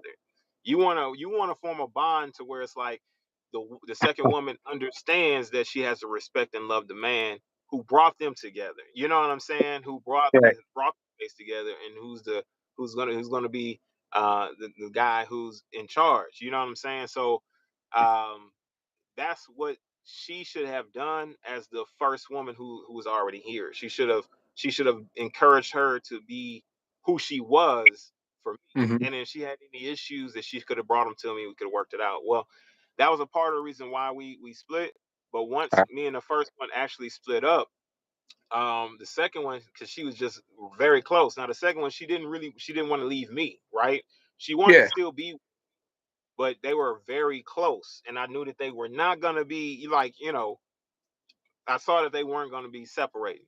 So it's Right. like my thing is that especially with her, we had like our different issues when it came to communication. Like I was saying, like I would have intellectual conversations with her or joke around with her, and she would take an offense. So it was Mm. difficult to deal with without somebody else to help us navigate those areas. So that was one reason, and also she was really close to the first one, and I was looking to cut her off. So they both got cut off. You know what I'm saying? Because Got I you. don't think that she's been willing um, to do to leave her alone, to stop talking to her and allow her to go on her way. You know what I mean? So, but um, I don't have anything really bad. It's just those things, right? I don't have a whole lot of bad to say about them. They were really dope women. I think that they may have had some bad judgment as well as myself. Maybe I should have paid attention more to certain areas and contributed more to where it's like, okay, she didn't feel like, maybe she felt like she felt safer with her than with me. Maybe I made her feel like Mm. she safer with the other one than with me, right? To come to Yeah. me and talk to me about it. I of course try not to, but you never Yeah. know what you do, right? So if I'm taking accountability, there's always things you can improve in. Agreed. But Yeah. for them, I think that there's areas that they could have improved in, and I think that it'll worked out just fine outside of that. You know what I mean? So that to make the a long answer longer. You know what I'm saying? But That's yeah, it. so Yeah. yes, sir, yes, sir. So that's what that is. Yeah. Anything else? Any other questions? Let me see. Do you feel like all right, so I guess now this is the thing. So for me, since I have so much going on with the movies, music, honestly, it's kind of hard. Like I said, it's something that I would like to practice in the future because I see it being very beneficial. But as of Right. now, I'm not really, catching anybody, or I don't think my wife really even seeing anybody that's um worth dating right now, especially well right now in Michigan. It's like, well, the part that we're at is like in our area, we're not really searching. My question to you is though, in Texas, do you did you find these women out in Texas? And my other question would be, do you feel like it's easier dating those women out there when it comes to something like polygyny compared to like obviously in Michigan? Um, to be honest with you, bro. To be honest with you, I can't tell you that, but in Michigan, I never had any issues. I think out of all the women who I've spoken to in regards to polygyny, I've always was honest with them, upfront with them about it, and let them know Mm. straight up, just in general conversation, but not like coming out, hey, this is what I'm a polygynist, you know what I'm saying? But Right. like based on like a flow of conversation. You know what I'm saying? The conversation just flowed in that direction, and then I was able to let them know, so they'll understand whether they should stay or go. Now, success rate on that probably about a 98%. On most women. You know what I mean? Most women who I've spoken to, they were more than willing to as and have committed to it. And that was in Michigan and in Texas. You know what I'm saying? And some of them, of course, you're just talking to them, getting to know them, and seeing if their personality were to fit your household. And Yeah. maybe they didn't work out based on personality issues. Um, but they were pretty open to it. Um, Hmm. Now, who's more open minded about it? I think there's a certain community of women who are pretty open minded about it, and they usually are pretty spiritual women. Okay. I can see that. Yeah, women who are pretty in tune, like with their self, with their emotional state, their sense of awareness. And but I'm gonna be honest though, because the woman who I was dealing with, the second woman who came in, she was like a 9 to 5 worker at the time, Hmm. ABA therapist, making good money, and she, had degrees. She had degrees, so she was pretty structured. Okay, So yeah. So you know what I'm saying? It's like it's really hit or miss. It's like just getting out there and just talking to them, you know, and asking them and seeing what gauging their comfort level. You know what I mean? Letting them know what the benefits are and things like that, and why you feel the way that you do, whether it be culturally, faith based, things like that, and allowing them to make a decision.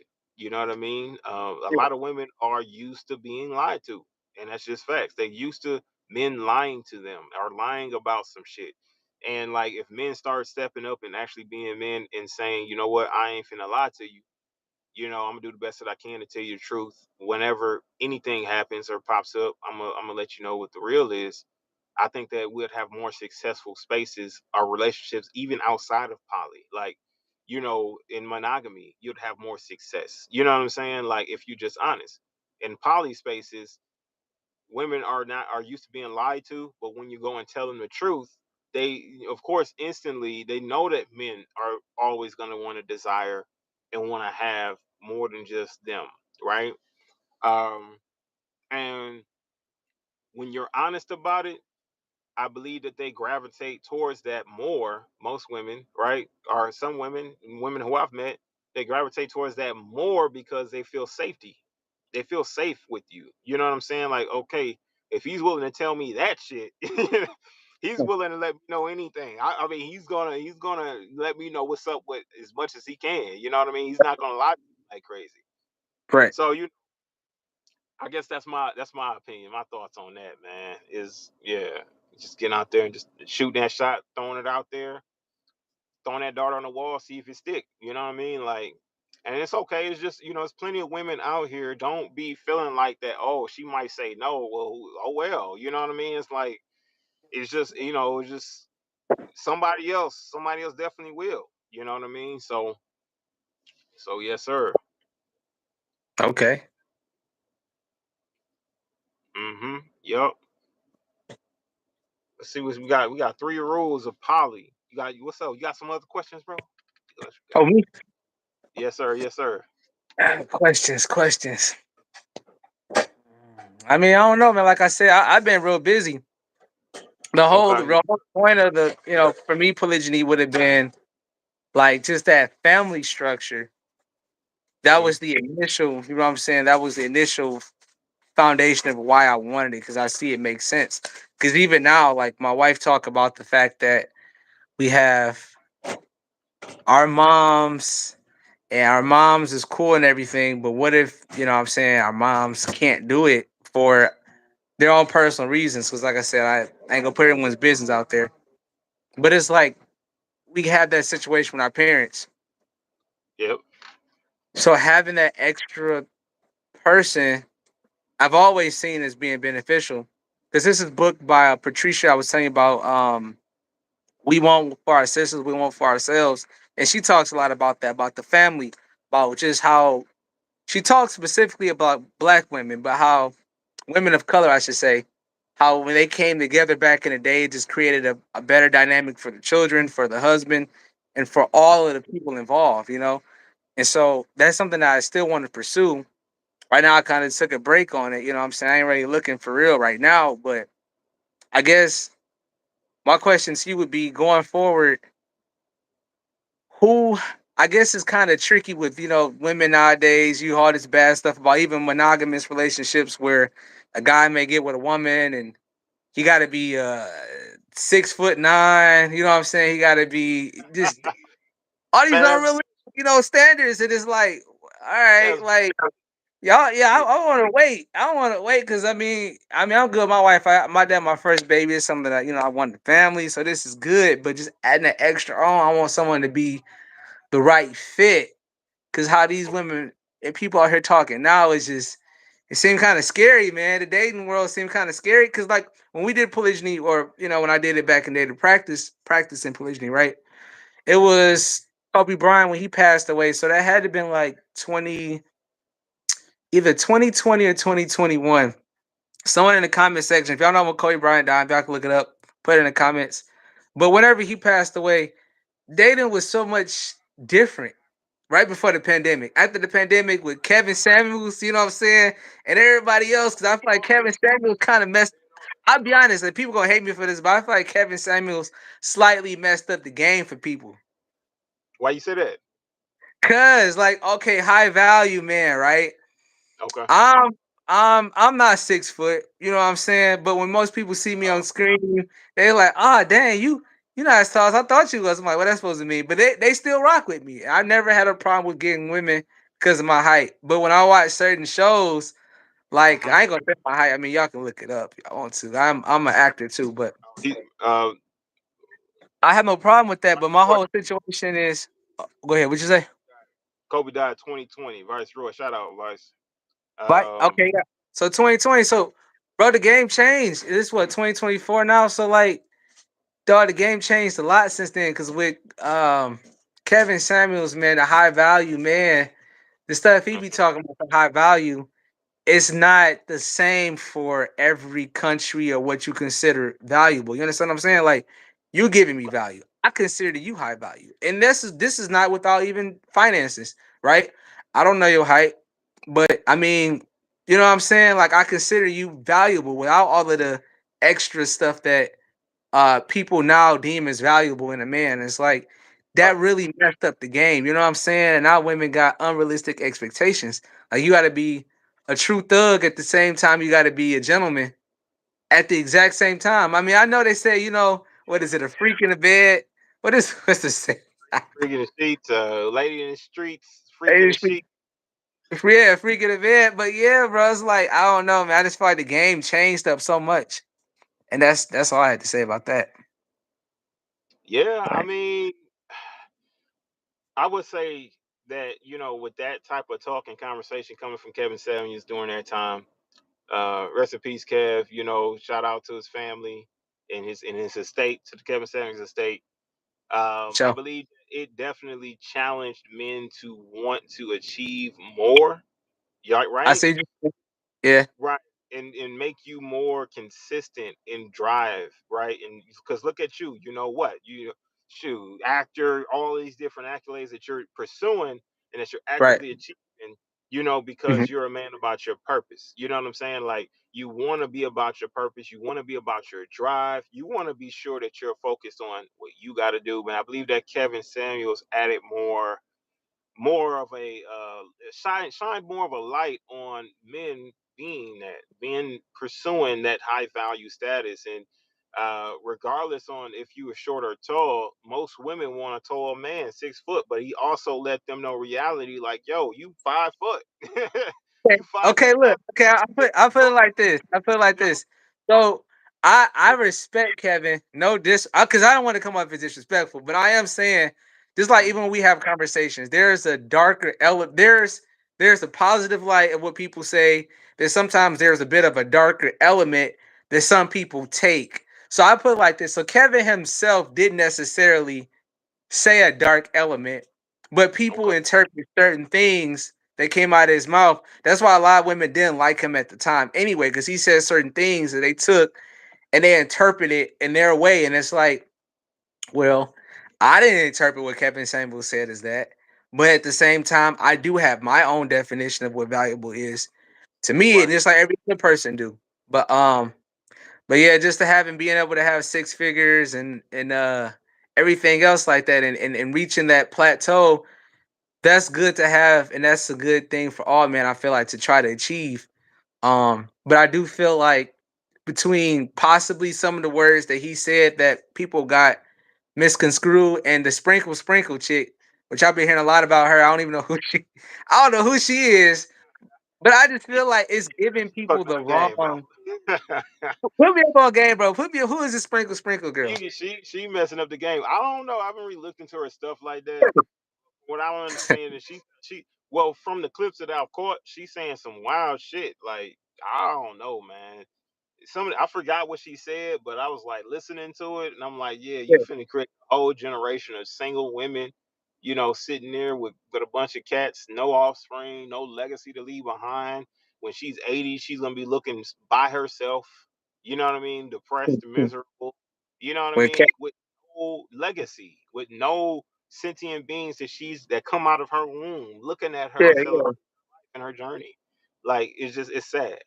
It's sad that we have women out here who are encouraging other women to not treat men like they're actual human beings, like they're humans. They have emotions, man. We have, despite how we look in our posture, and that right, that that mean mug, man, we got yeah, some guys.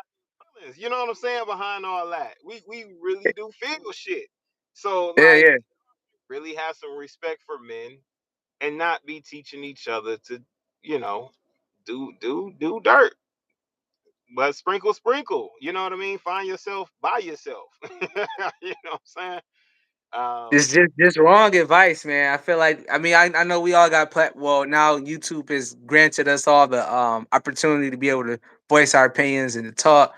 Um it's just you never know who's and I'm not saying sprinkle is mentally ill or anybody's mentally ill specifically, but you just don't know who is actually mentally ill. You know what I'm saying? Like on these platforms. And it's like to be able to have people come on here and then they grow a big following, right? And they are mentally, let's say they are mentally ill, right? right. When they give out this information to these people, there are people who take everything for face value, and that's what I'm saying. So like, and then those people might be mentally ill, but it's just the fact that they need help, or there's mentally ill people out here giving out this information. It can make it real hard, and I think it has made it harder in the dating field for a lot of people. And that's why I said, bro, right now I'm chilling. You know what I'm saying? Like if it come, I'm gonna really examine what comes my way. But other than that, I'm just watching and praying, and I'm just evaluating it. I'm especially because I'm older now. When I first did that polygyny, it was in 2020. Shouts out to Viceroy for that. Yeah, that was in 2020. So up Yes, sir. until like 2020, I want to say, dog, 2022 and a half, like going into 2023, like that was the whole talking to D situation. But like I said, Yeah, during that time period, locked in with, everybody, stuff changed a lot within that 4 years. yeah, yeah, yeah. I agree. All right, so we got. I'm gonna because I've been meaning to get to this one. We got three. Okay. Okay, we got me Jay who's saying I have three poly rules, and no wife will control my husband or our home, and I will not live in a separate home from my husband. And marriage or being married is a must. Got to be married. What do you think about that? What do you say to that? Read that again. Make sure I Okay, got that I right. have I have three poly rules, and Uh huh. no wife will control my husband or our home, and I will not live in a separate home from my husband. And marriage is a must. Ah, marriage, marriage, No, marriage. no wife is controlling the home. Only the husband is head of the house. He's I control. agree with that part. I agree with that part. But She's not living outside of a house without her. She's not living by herself. She's living with her husband. That's what she would like to do. makes And sense. married, got to be married. We got to have that commitment. Got to have that contract. Yeah. Okay. So that's my thing. So I agree with the first part. 100%. 100%. Definitely, no woman can come in and control it because I mean, from a biblical standpoint, we've seen how that worked out in the Bible when a woman came in to control anything. For the man, especially. What I'm Right. saying, if he didn't give her any say so for anything. Um, Now living together, I think that should be the whole purpose of it, because at least maybe like two family units, something where like they're super close. It may not be in the exact same house, but if it's on like a plot of land, maybe two different manufactured homes or one house here. So that way too, if y'all have like a lot of children, children can have like a what say like 4 or 5 bedroom house over here, 5 bedroom house over here. So that way you and your Shias and this one. You see what I'm saying? But it has Right. to be close together. So I agree with that part. Now, when you talk about marriage, do they mean like marriage, spiritual marriage, or are they talking about marriage with a contract? Lawful. Uh, Well, I would land say of the laws. I would say lawful marriage. With a contract. Uh, just personally between the man and the woman, not a marriage contract by the state. That's what I would Ah, say. You can clarify if Jay, if you still in here, then clarify whether you mean marriage license or if you meant marriage by contract between yourself and your husband with no marriage license. File it or record it in the county that you live in, and change your name, do a name change, and you'll have the same benefits as you would any wife, right? But just clarify it. Let me know. Let us know what you got. If you're still in here, Jay, let us know. But shout out my boy Vice, man. Look, he said all mine's gotta live in the crib. Bro, say, look, all mine gotta live in the crib, man. Yes, sir. Yes, sir. I feel you on that. I feel I you on feel that. you. No point in spreading extra resources out to anybody else. We all under one roof. We all got our own little space or in the house or something like that. Man, listen, Right. we all to the pot and we can be able to build and grow a real strong nation on that. We all come together like that. So So shout I out. have a question. I have a Yeah. question for Viceroy. Are hmm you currently in polygyny? And he said all yours gotta live in the same house with you. So are you in that situation, or have you done it where they all stay in the same house? Just curious, because I wanna get some insights on how that works. I mean, I know it's possible. I just want to know like how. What's your opinion? currently seeking. Okay. Yes, sir. Yes, sir. Currently seeking, man. You got to be righteous. You got to be, great selection, great pick, and fit for the space. So, um, it ain't. Oh, I want to do it. Nah, do you really want to do it? That's the question. Are you ready for something like that? And when she's saying, of course, all living in the same house, all of them, and being married. Yes, I would agree with those things. Because the second wife who's coming in, the second woman who's coming in, I believe that she should be treated appropriately, and she should be able to have the right foundation, right? She should also Yeah. have fits. She should also have privileges as well. But of course, the man will make the decision, but he should always be pursuing that as the option, as the decision that he's making. Um, so yeah, that's what it is. He said he had some success a couple of years ago. Look, man, you're gonna have to come talk about this, man. And his But now, situation almost sound like mine, because like I said, mine's mhm, like I said 4 years ago for real when we first started. Maybe lasted for like 2 years, 2.5 years for real. But right? yeah, it's definitely changed. He laughed, but it definitely changed. If you agree, let me know Oh, if you Vice, agree. man, you gotta get your own Vice, man. Tell them about your experience, how some of the things you experienced as well. Uh, you know, Production is gonna be on point. I want to make sure because if we can get a few people on, just get a nice little panel and having a Yeah. discussion about it, man. I'm trying to tell you, making more waves and more sound as to what this lifestyle is about. Because people got so many conceptions, and this is what I want. I want you to speak on this. What I'm about to say here, people Okay. got conceptions. This is men and women, right? I don't see how men could ever speak on men who decide to do polygyny, right? I just don't see it. Like, even if you're a monogamous man, how would you speak on a man who wants to choose to have, multiple women or cover multiple women? Like, it makes no sense to me. But you got them out there. Speak on it. Uh, and they say, of course, that, oh well, you just people who are filled with lust. It's all about the sex. Like all you want to do is just get multiple ones so you can be able to have more sex. It's all about spreading diseases, STDs, all this other stuff, unsafe. What do you? How do you feel about that, man? All that rhetoric. Man, they don't know what they talking about. They either their wife. I mean, this is just my personal opinion. I don't know if this is true. Their wife has just got them to the point where they like, oh no, they know not to talk about it because their wife got them in check. You know what I'm saying? For the most part, Yeah, got because the balls.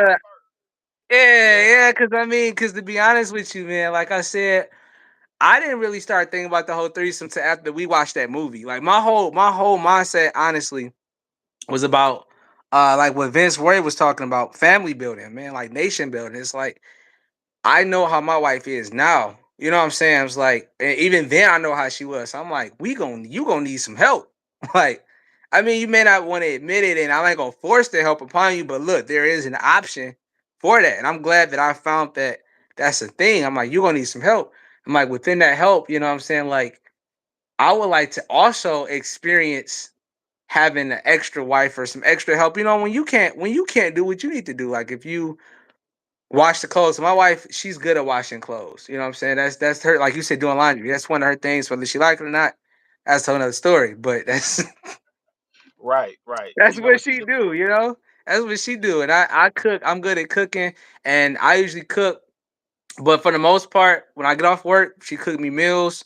I say, hey babe, let's have this tonight. She'll have it for me. She'll put it in front of me, make sure I got my meals, making sure I got something to eat, some nourishment. I mean, she do as much as she can. She don't do it every single day, but you know what I'm saying? Like she do that. I experienced that. But for guys to say that, diseases and all this other stuff, I mean, that's not irresponsibility. Cause I mean, there's condoms, you know what I'm saying? There's condoms, there's honesty that you could be honest with the person about, letting people know, like, hey, this is what we're doing. Cause you can get the same thing in monogamy. A wife could be cheating and bring back a disease. Like, what are they talking Um, about? What is they I'm, talking about? I'm gonna shoot that rabbit while it's running. All right. Shoot it. This is monogamy. This is what they're Yeah. talking about. Monogamy is what they're talking about when they say that will be a problem. When they say that Yeah. lust is an issue. When they say all these things about it, monogamy is the ones who are stemming those issues because they're dishonest with each other. This man's going out and he's sleeping with multiple women. None of them can stay. He can't commit to any of them because the wife is going to be mad at his ass, right?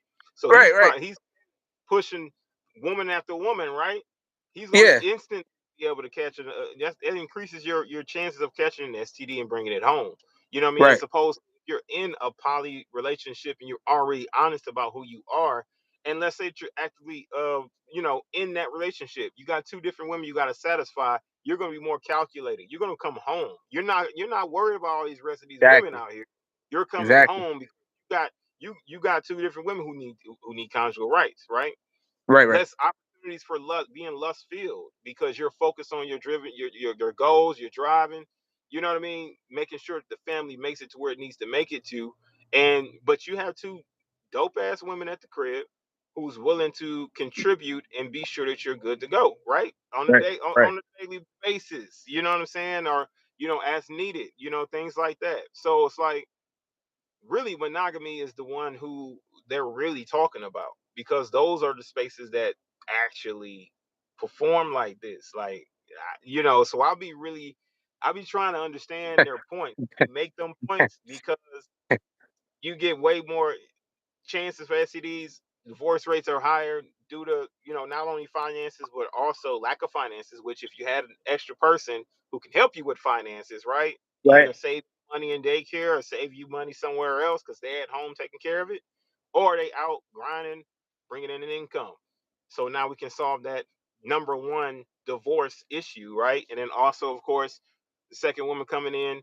And what's the second problem? The second problem is fidelity, infidelity, infidelity. Second one, listen, now we have a man who's satisfied at home. And if they're Got it. not giving issues or problems, guess what? He's satisfied at home and he's got his peace. Yeah. What's He can live his life. You feel me? If he feels for another Yeah. woman, he can come to them and say, "Hey, I really think she dope. I really think Yeah. that y'all meet her."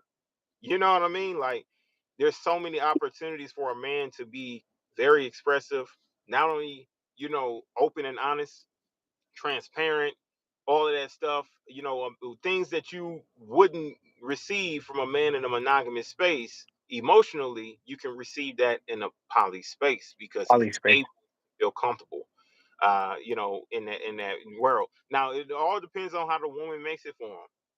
Woman, it depends on how you make it for them. If you make it comfortable for them, you're going to be very comfortable. If you make it uncomfortable for them, you're not going to be comfortable at all. Let Mm-mm. that man do his thing. Let him run the household how it needs to be ran. Don't give him no problems. We good to go. You know what I'm saying? Like, gonna be a happy woman. So yeah, I what you got think, you. bro? So I was gonna say, Me J did say it was. She said first a written contract between the two of you. That's legal, and I don't know if I can say that word on here. Is the spiritual contract? Can we say the SCX? Can we? Hitting the boom boom room. The boom Boom. boom room. Yeah, Okay. Boom. yeah, Okay. Yeah. Okay. yeah. So, And I mean, I gotta know because I know there's like restrictions on what we can say now. So I gotta. hey, I don't know yet, but I appreciate you checking though. You know what I'm saying?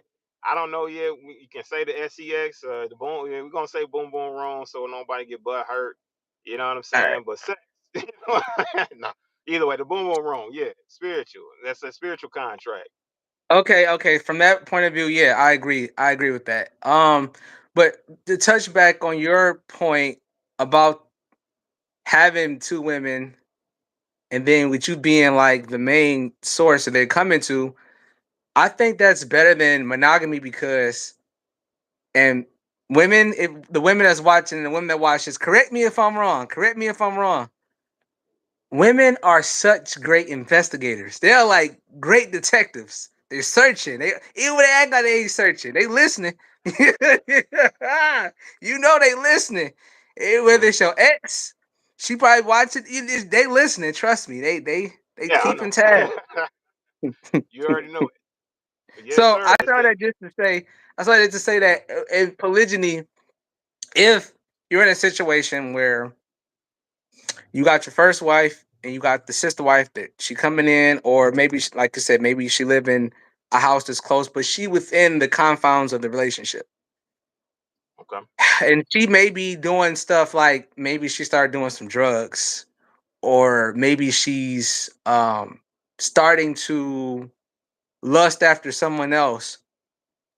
You will find that out because the first wife talked to her enough, and the first wife is around her enough to find that information out. And once it comes to you, then you go and see what's going on with that woman. Where in monogamy, you don't have that. You just gotta just hope that she's doing the right thing. You don't have anyone. It's kind of like accountability, right? Because you got two women that's communicating with each other.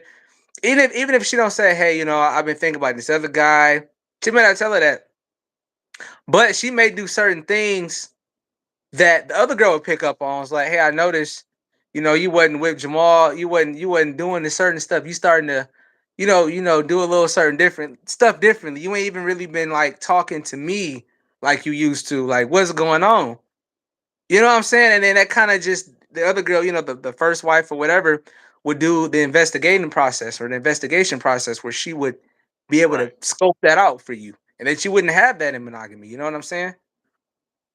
And then you can address it right then and there and come to her and say, "Hey, we've noticed, there's been some changes, almost like a workplace. We've noticed how you got the manager and the supervisor. The supervisor is Yep. watching the employees, and that's one example I want to give. But yeah, she's watching to see how she is too. Like, is she still moving how she was in the beginning? What's going on with that? And then she can inform you because as a man, we thinking about our women. We loving on them. We're doing what we're supposed to be doing, but at the same time, our headspace is occupied too with making sure they're safe, making sure the kids got what they need, looking at finances, all that stuff like that. Where Right. in monogamy, when you doing all of that, you don't really know what your wife is thinking. But at least in polygyny, your wife, the other girl will find out is what I'm trying to say. She at least tell you what's going on with her or vice versa. And then you can find out from the wife or the sister wife how the wife feel about you, what's going on. Rather than it being like you are unaware of it and it get real bad to the point where she may be talking to somebody else. Because I've seen that happen just so many times in monogamy. Tell me if I'm wrong. Where, the Uh, guy end up working so much and then she like, well, she cheated, but guess what? It always happens like she was talking to the guy for at least 5 months. You know what I'm okay. saying? Then Basically, say it one more time. because you're not around as much. You're busy working. Exactly. Hmm. Exactly. So you Yeah. don't have no one to let you know. Like that's just one thing. Like I'm gonna have my first daughter, but I'm pretty sure with children too, like they'll notice something wrong with their brother and sister, and they might even mention it to the mom. It's just having that extra um set of eyes and accountability where there is something wrong. If they're good, what I'm saying, in a relationship like the two women that's sisters, they should be able to talk to each other about what's going on. And then once they do that, then they can, one of them will report to you and let you know, like, hey, she been, this has been going on, or she's really low key struggling with this. She hasn't told you about it. It's just that that's just how that's how my mind thinks. You know what I'm saying? It's just having that extra, like, okay, Hmm. if anything going wrong, I would know because the other person is they're close. You know what I'm saying? And if that's my wife and she loves me, she will let me know. You know what I'm saying? So that's my thought process behind that. Basically, like like watching her, seeing how she moving, and she's like on some on a different type of time to where she's out playing around because you're busy providing. That Yep. your woman would let you know or come and explain that to you, She'll pick up basically. on the subtle differences in her, Be able to know. behavior, even how she communicate with her. Because I feel like too, that's another thing. See, women I've noticed like when they are attracted to a man or whatever, they will communicate with another woman like differently than how they normally would. Because maybe that guy might be getting some more of their attention, or they trying to figure Right. some stuff out. Yeah. And Okay. polygyny, you get that safety net compared to monogamy. It's just like, who was that? Was it? What Usher say? It's better you find out from me than find out from somebody else. I'm just using that as an example, but like it's better to find out, you know what I'm saying, than to hear it from in the streets. Like, You know what I'm Yeah, saying? Because it just hurt more, and it's a worse absolutely. situation. I'm just being Yeah, honest. I mean, I agree with you. Like, your wife should always be on the lookout to protect you, protect the household, protect your honor, to Yeah, protect your integrity, your name, family's name, things like that. She should always be on the lookout to be sure that she's showing you as much honor as possible. And that yeah, that comes with it. That comes with it. Being on the lookout for you and saying, you know what, hey, I'm kind of feeling this, and I'm sensing this from her, yep. not There you just go. on not just based on her own sheer emotions of, oh, okay, I think I want him all to myself, and then putting a bad rap on a Wow. woman, right? Being Yeah. honest, herself having the integrity and saying, our conversation's been very limited lately, and I noticed that she gets this way when you're off at work, and I Mm, can't connect with her on a right. certain level. And you investigate what you got to investigate, and see how she's feeling, where she's at in her headspace. Honestly, if that woman wants to hide it, she'll hide it from you and her. You know, and But you just but got real quick. But yeah, do you think personally? Do you think that if she was trying to hide it, that the other girl wouldn't be able to pick it up or notice she texting and then try to be like, "Hey, why are you so close?" You know what I'm saying? Because right, right. Yeah, they women got are good. investigative, bro. They very detective mode when it comes It's to a lot of crazy. stuff. And honestly, that's partial. That's the reason why I believe that the Most High made them as well, is Hmm. because their intuition is crazy. They got great Yeah, intuition. Women have great intuition. Men, of course, we're logical, we're precise, we're on point, and we drive through things. But women are very, they just sense things that, yeah, men we can, but women just have this gift of being able to have that intuition, a sense that that's what there's I'm something. saying. You know what I'm saying? Yeah, yeah, Um, honestly, tell you the truth, there's been a few times where that woman's intuition and it was explained to me, and I didn't yeah. listen, and the things that I was doing did not go right, and she was Right, right. absolutely right at that time. And I'm like, damn, if I would listen, it wouldn't have went like that. That's Exactly. what I mean, though. It just seems like a woman has a very strong intuition, and a lot of times the Most High will use that woman to speak to you. If he's not able to do certain, he'll use that woman to talk to you. And it's all about whether you're going to be able to have that ear, that tender ear to her, and listen to her and take Yeah, her thoughts into consideration, depending on who you chose. Because yeah, if you chose a woman who might be a little bit, controlling or vindictive, or might be saying certain things to control it her way, then of course you double think what she's telling you, right? But if she's trustworthy and she's been trusted and she's been leading herself in a way as to where she protects you at all costs, right? yeah. And Hmm. she's been well under that control, under that submission, under you and your guidance, and you can say, okay, I can trust her. I can trust her opinion. Man, listen, take it into highest consideration. Like I said, like a woman's intuition is crazy, and a woman should always have her eyes out to protect that man, Yeah, protect him, protect his reputation, protect his legacy, protect the household name, never seeking out to do anything that's going to bring shame to her husband. Because yeah, Japanese people, Chinese people, things like that have that particular level of understanding yeah, that shame to the household means equals death. And they literally will commit suicide from shame, bringing shame to their home. oh You yeah, know, yep. I've seen that. Yeah, we got to have women who are thinking on that level, not to say they're going to commit suicide, but thinking that bringing shame to not only to herself, but to her husband's name, to her household, is basically her committing suicide. That's death. You know what I mean? This is the worst thing that she'd ever would even think about. And that's what a lot of them just adapt more of that sort of mentality. They would stop walking out the house looking crazy, right?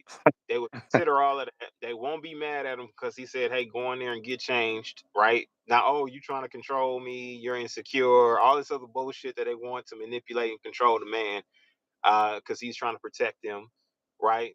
And they would be adjusting everything about their whole life. Shout out my boy Vice, man, I throwing know. that donation, brother. I just Bless gave you. I just gave a thumbs up. Yes, sir, man. Shout out Vice, man. Always coming through, For showing sure. love. It's always best to have wives we like we like trust and love. Yeah, it's always best to have wives that we like, trust, and Right. we love. You know what I'm saying?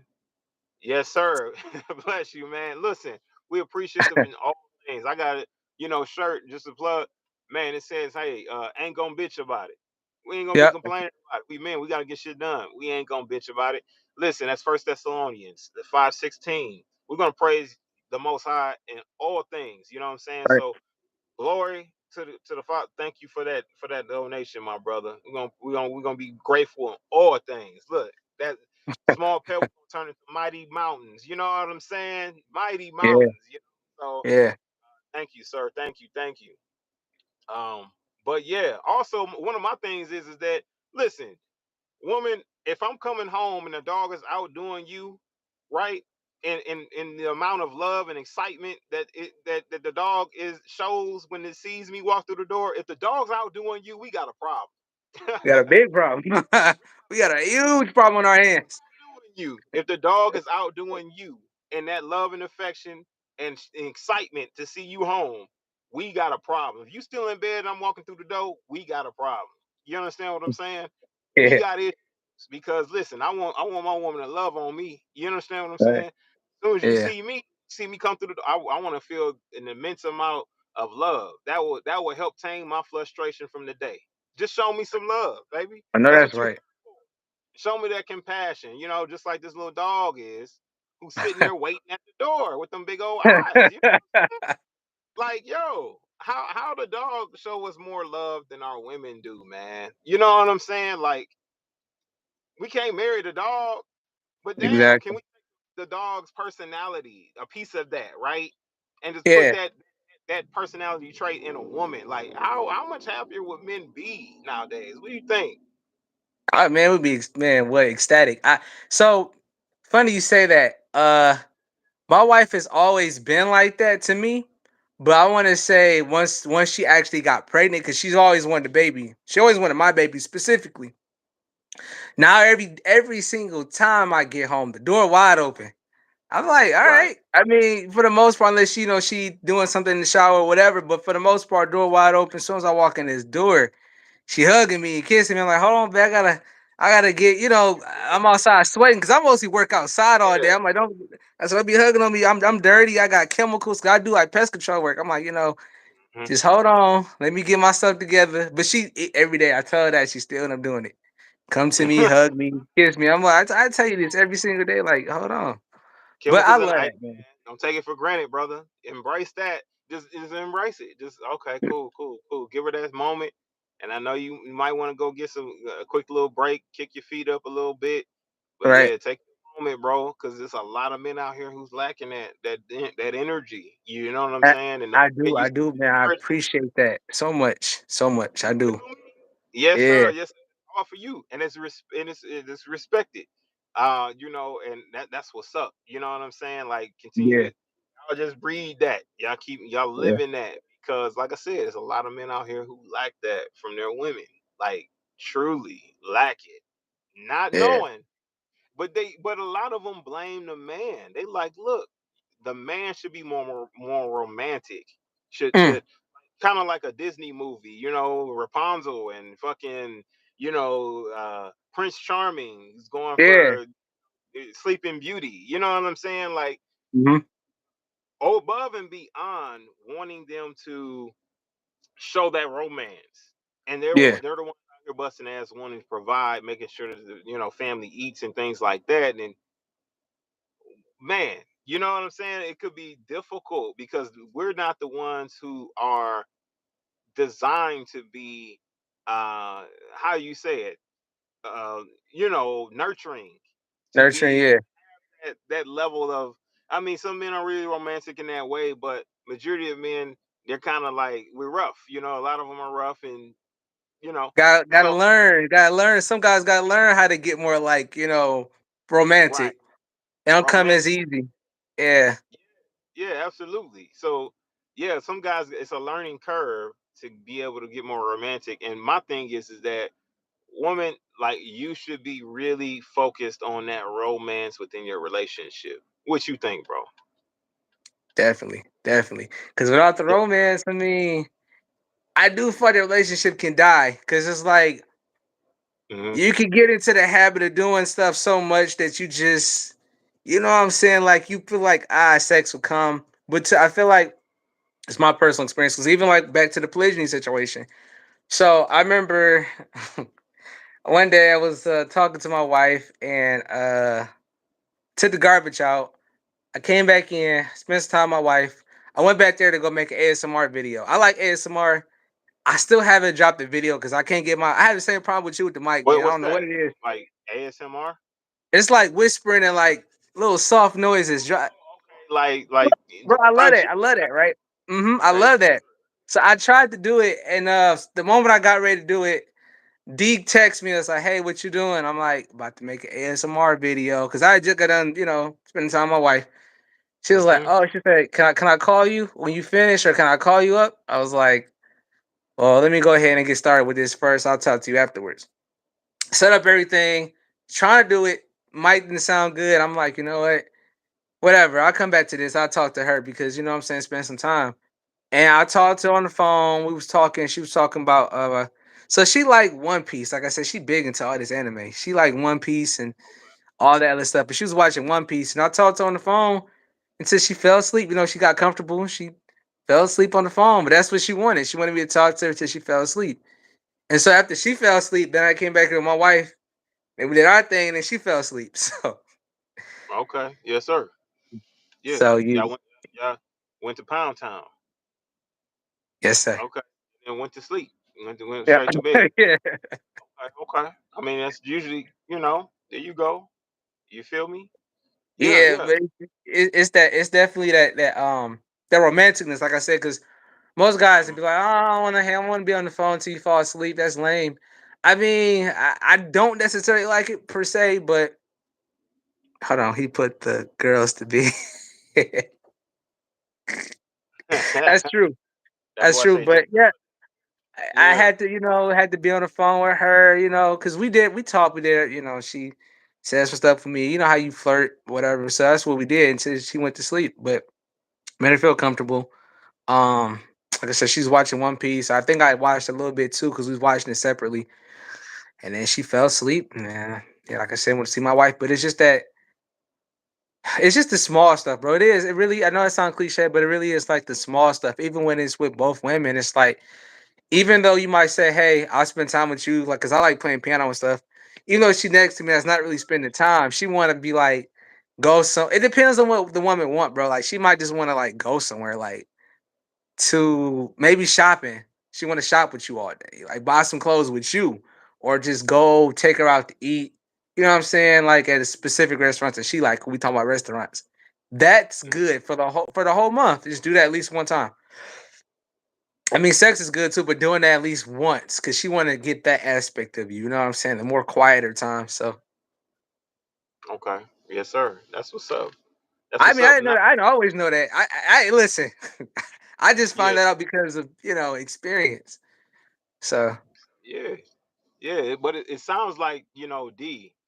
Sounds like she's got certain personality, like, being into certain things that you may be into. It seems like y'all have a connection in that way. Like, it's where you can connect on certain things on a certain level with maybe with the, with what you're saying, the anime, things like that.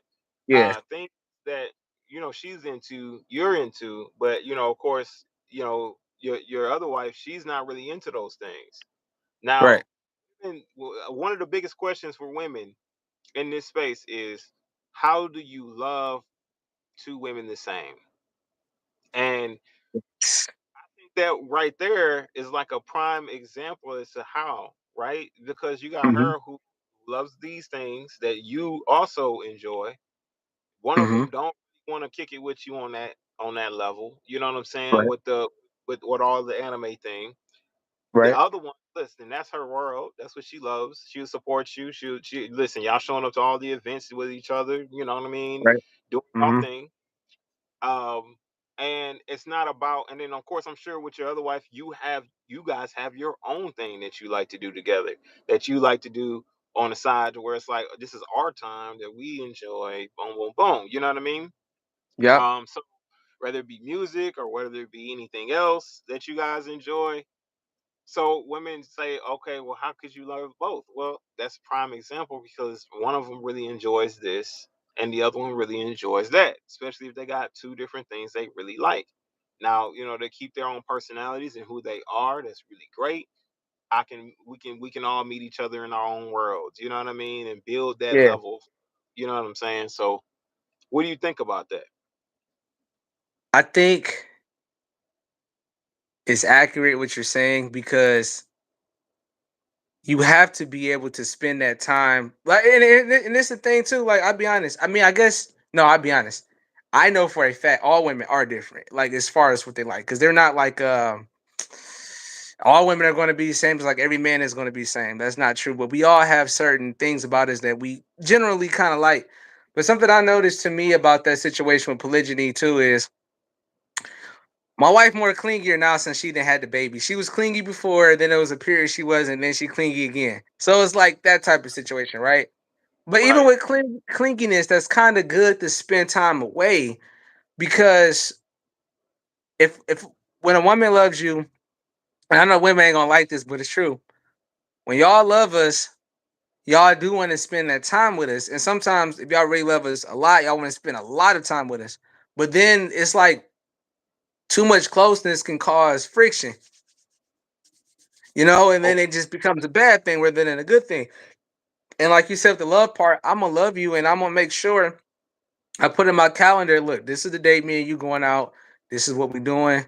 You've been talking about getting some clothes. You want to go shopping. Look, this is what we doing. This is our day. It's me and you. It's me and you. All right. And then with that 1 day or 2 days throughout the month, she should be good. I mean, she enjoyed it, depending on how much time she wanted to spend. I see I got a heart with fire, so I think I'm saying the right thing. I yes, think sir. I'm on it. Yeah, man.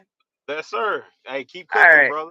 Yes, sir. All right. So yeah, that time with her, and then with the second wife or however many other wives, is like if you could at least get like 1 or 2 dates throughout the month, they're satisfied. I mean, because women don't even women, from my personal experience, bro, women don't even really want to hang around us that long. Like, they only hang around us just to get some, just to get knocked down a little bit. You know what I'm saying, here and there. But they want to Yes, sir. go watch they Housewives of Atlanta. You know what I'm saying, Hollywood, whatever that Hollywood one called. They know what I'm talking about. They want to spend time doing that. You know what I'm saying? They want to spend time gossiping with other women or just talking, not necessarily gossiping, but keeping up on what's trending. And as guys, we got our own thing too. So it's like having that space as a man, especially with a lot of testosterone, you can bounce that between different women. Um, for sex, I guess, like I said, I'm fine. I'm pretty sure I'm fine. But for sex, um, but it's important definitely to make sure you spend at least 1 day with that woman, each different woman for a month. Let's have that 1 day throughout that month just to spend for them to do what they want to do. Y'all don't talk about business. Y'all don't even talk about polygyny. Matter of fact, you don't even talk about the other woman at all. You just strictly her. Other women don't even exist right now unless she wants to bring her up. And even if she bring her up, you just kind of push it to the side, let her know like, hey, no, we talking about us. We talking about us tonight. You know what I'm saying? So it can lead to, Yeah, you got to a raise good her up, night. and let her Yeah, know. it's Hey, just no, like, you right, you right here. Yes, sir. You right here. we Absolutely. we here. Yeah, Yeah, yeah. Setting the schedule, setting the time. A schedule. so For important. So important. and saying, okay, these are the days that we just one on ones are gonna be happening. If you feel Right. like you really need a one on one, or you really need just with me, man, make that be known. Say that. Say, hey, this is what I want. This is what I need, and we're gonna make that happen. But express that. But otherwise, we can set up certain days till we go out by ourselves. The other Right. one may stay home if you got the children involved they stay home with the children, babysit, and then vice versa. Same thing with going out on trips, going out across seas, same thing. If it's one on one, it's one on one. If it's as a group, it's as a group. But we have it to Yeah. where it's one on one. and as a group, as a group, an Well, adults night out, as well as our one-on-one. So I got one more. I got one more lesson for you that I learned on personal level. yes, sir. So when you do go out, even if both women got money, right? Hmm. They got money, whatever the situation is. You even if you feel like you being kind by bringing the new woman in and you want to treat her with the food because you know the other woman can pay for it, don't do it that way. Pay for everybody's food. Just pay for it all. Because then they feel like there's no favoritism going on. Because that's the thing. You always want to be able to treat every woman equal. Because that's otherwise it's not going to work. So if we like Dave and Buster's, for example, if we go to Dave and Buster's, you know what I'm saying? You already know that you're going. I mean, they could spend if they want to use money to like buy tickets for games and stuff like that. That's fine. Hold on, wait. I'm reading the comment section. But if they want to use tickets to Oh, buy yeah, whatever, me too. Me too, big that's dog. fine. Too. Something caught my eye. I'm like, damn. All right, pin that. I pinned the shit out that comment. Yes, sir. Right. I got back to that. Go ahead, bro. Go ahead. Go ahead. We'll get to that in a Right, minute.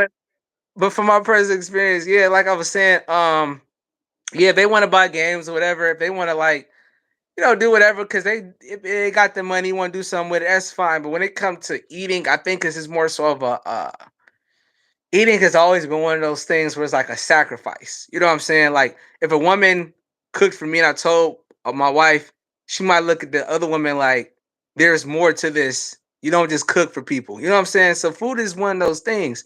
So if y'all going out, make sure you got your money right that day. If you're gonna take them both out at the same time, and just make sure you pay for their meal and your meal. They drinks, your drinks. So that way it won't be like you paid something for her and then you let her cover her little frosty or whatever she may have gotten. Pay for it. Just pay for both the meals. And Hmm. that's it. Now, what was that comment at? What did that comment say? Uh, she retracted it. Damn. Because No, but I didn't want to. it I didn't was want to speak. honestly, it was mostly the mindset of it. You know what I mean? Of the comment that she made, and that's the reason why I pinned it. Is because just the mindset, the thought process of wanting to be like attached to him, wanting to be in Ah, his presence, and also, uh, very comfortable with him connecting with the other woman at the same time, like being over the phone, talking, things like that. Is a mindset of it's just a beautiful mindset to have because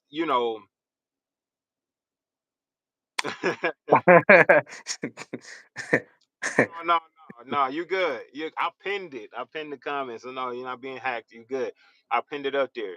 Uh, you know, um, but yeah. So the mindset of it and being able to get other women who embraces that level of love for and affection for their man. hmm Um, I think would save a lot of marriages, right? We can bring that 68% divorce rate down to at least a 50%, 45% if women started to take that position of Yeah, unconditional love in that way, yeah, to where they are accepting of these things, right? And they're taking advantage of the opportunities that present themselves. Like another woman who's going to be willing to come to your home and serve your king, your man, as well as you, right? And help you, right? yeah, Helps you with a lot of different things, mental issues that may come from you being too busy, or may come from you feeling like that your level of affection or attention to your family is not worthy enough. You know what I mean? Like a lot of women yeah, feel like this not worthy because they work so much, right? That they're not able to pay attention to their family enough.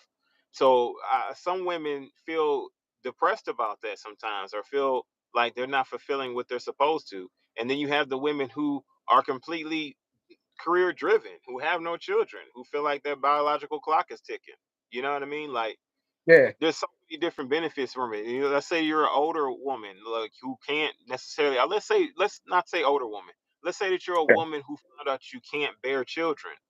You know, bringing in another woman who can be an addition to the house, addition to the home, help build, who can bear Hmm. children, not only will allow this man to have what he's seeking to where you guys don't have to worry about splitting up and divorcing, but you guys can be able to do that and stay together and have that woman come a part of the household, and he don't have to worry about leaving you or going to go mess around with this chick because you can't bear children. He really wants children, but you won't let him go.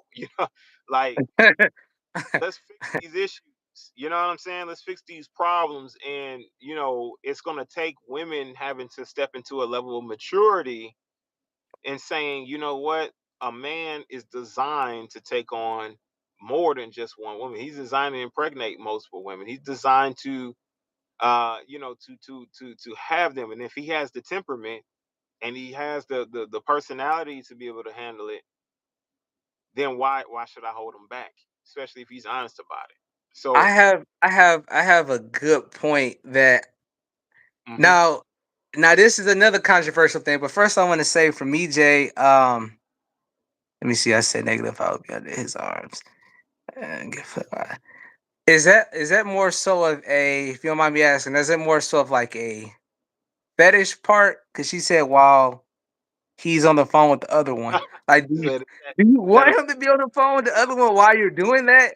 Or like, is it a that's my okay? question. I see what you're saying, yeah. Is it like a personal fetish, like you Yeah, enjoy, this is what makes you happy? Ain't nothing wrong with that. I think that that's yeah, cool. yeah, Uh-huh. yeah. She said, yeah, I was just curious if that was the case.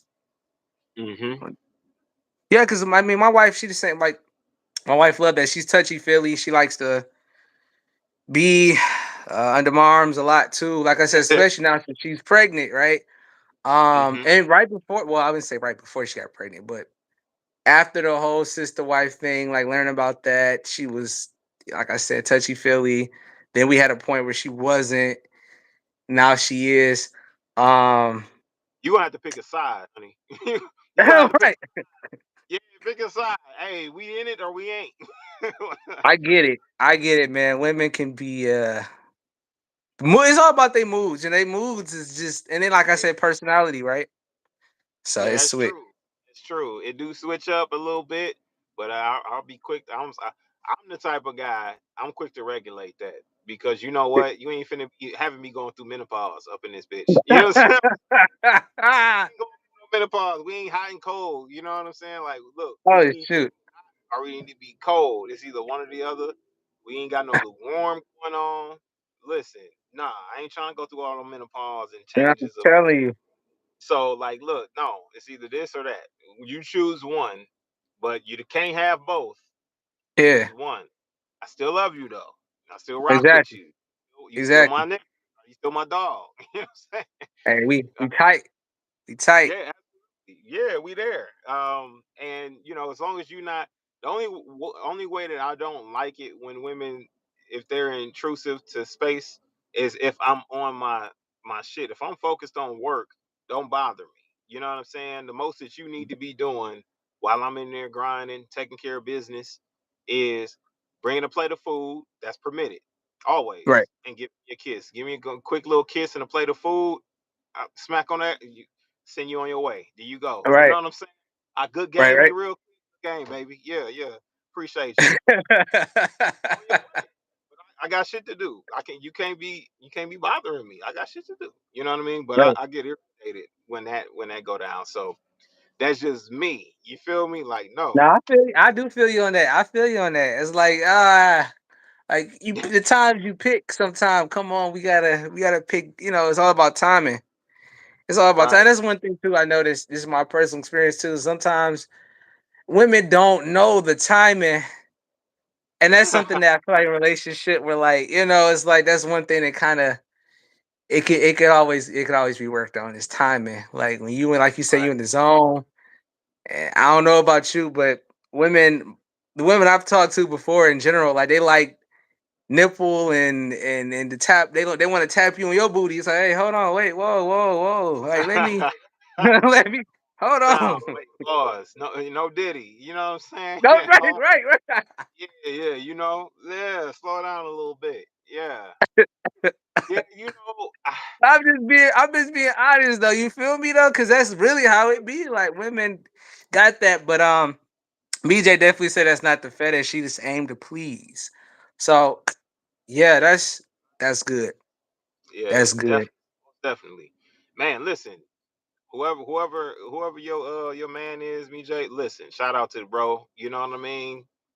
Hey, Thanks. shout out to bro, man. Yes, sir. Yes, sir. He got him a good one. So, you know, you know, I'm sure he doing his thing. Man, shout out to bro out there, man. Listen, big shout out to him. Much For love. sure. And For sure. you know, and to you as well. I know that he's keeping you on the right track. Obviously, based on what you're saying, listen, he's providing that good atmosphere for you to express yourself the way you should. So, Right. um, but but yeah. So, man, listen, we're gonna go ahead and we're gonna go into next time we come back, right? Because we're gonna wrap this up today. I think we're almost about to hit about a couple of hours, and I don't know if Okay. you're Cool. tied up. Yeah, But I got some legal stuff I gotta go take care of. It's no big deal. I'm fighting yes, it sir. myself. Yes, Man, sir. listen, this is a dope ass conversation. I really appreciate you coming on, bro. I'm glad we was able to make this thing happen, and Yeah. we ain't let stop it. And we got on here, and we was able to, put this all out real quick. And I'm grateful that you joined in. One thing that I Yeah. do want to say is that um, based on what I do know about you, and based on who you are, the temperament Hmm. and what you are, the level of patience, and right, and you definitely would be somebody who would fit the bill for a poly relationship. You know, somebody who can be able to be tempered, somebody who can be patient with them and be able to be loving, right? Despite Yeah. what's going on, right? Despite what they do. But, the learning phase and the learning curves, you know what I mean? Yeah. Like being patient with them, having to be able to grow in those ways. So I commend you for that, brother. And Appreciate it. I appreciate everything you contributed today, man. Shout out to you, bro, and your household. Much love and blessings to you, man. Let the people know where they can find you if you're looking to build more. Let them know what you're into. Just give them a whole rundown real quick so we can be able to check you out. All right. So my IG is Jamal Dunning. Same thing. Jamal Dunning Dunning. I'm on IG, Facebook. I'm working on Twitter. Ain't got one yet. Um, Mostly I'm an actor, so y'all looking for actors or whatever, contact me on there. I make music, guitar player, working on dancing. I'm looking for some people to teach me some dancing. I could dance a little bit, but I just want some practice with that. Other than that, for the ladies that's looking, I gotta vet y'all out. You just talk to me. We talk to my wife too. We just figure some stuff out. But other than that, about to have babies, so y'all gotta love children. Y'all gotta love God, the Most High first. Y'all gotta be able to love the Most High first. Understand who the King is in the house. Love children. Respect my wife. Yes, That's sir. it. Yes, sir. Man, Yep. blessings. Yes, sir. Man, if y'all trying to get on this thing, man, reach out and we can go ahead, have you guys talk about your experiences. Same thing, Vice, BJ, if you guys wanted to have a conversation, please come on. You know what I mean? We can definitely put some more content out there, talk about it, you know what I mean? Put a little more positivity out there for this particular relationship style. For sure. But until next time, we definitely enjoyed this conversation today, and we'll be back for another one. The next one we're going to talk about is going to be more with the laws, right? More laws Yep. pertaining to Lost. that outlaw polygyny, and more laws pertaining to everything in general. So y'all tune in for the next time that he comes on, man, because we're gonna go deep into that topic, you know what I mean? So yeah, appreciate y'all joining us today. This is Warsheep, and we are. What's up? What you got? I was about to say, for those, I mean, people probably already know this already, but for those Mm-hmm. who are like moving fast and they really trying to do polygyny for, like I said, for family currently right now, you want to check with your state. I guarantee if you look into the state laws about getting married to another wife, you don't want to do that on the side neither. Just let y'all know this now, so y'all heard it from me. I can't give y'all necessarily legal advice, but I can give you education. So if you do that, if you marry another woman in your state, as of this month, this time, that's considered bigamy and that is illegal. So we'll talk about other ways around that too. Just throwing it out Right. there for the people. To do it, Okay, so y'all won't be moving too quick. Yeah, to do it lawfully, not legally, but Lawfully. lawfully. Lawfully. There you go. Yeah. Yes, sir. Okay. All right. Well, shout out me, Jay. You know what I'm saying? He said the Most High has not put you in front of. Listen, he gonna bring them. He gonna bring them, girl. You know. What I'm saying? No, let me chill. All right. So appreciate y'all joining us for today. Shout out to everybody who stuck with us, man. Stuck around all the way to this time. Man, this is Warsheep, and we are out, man. Peace and shalom. Peace. Shalom.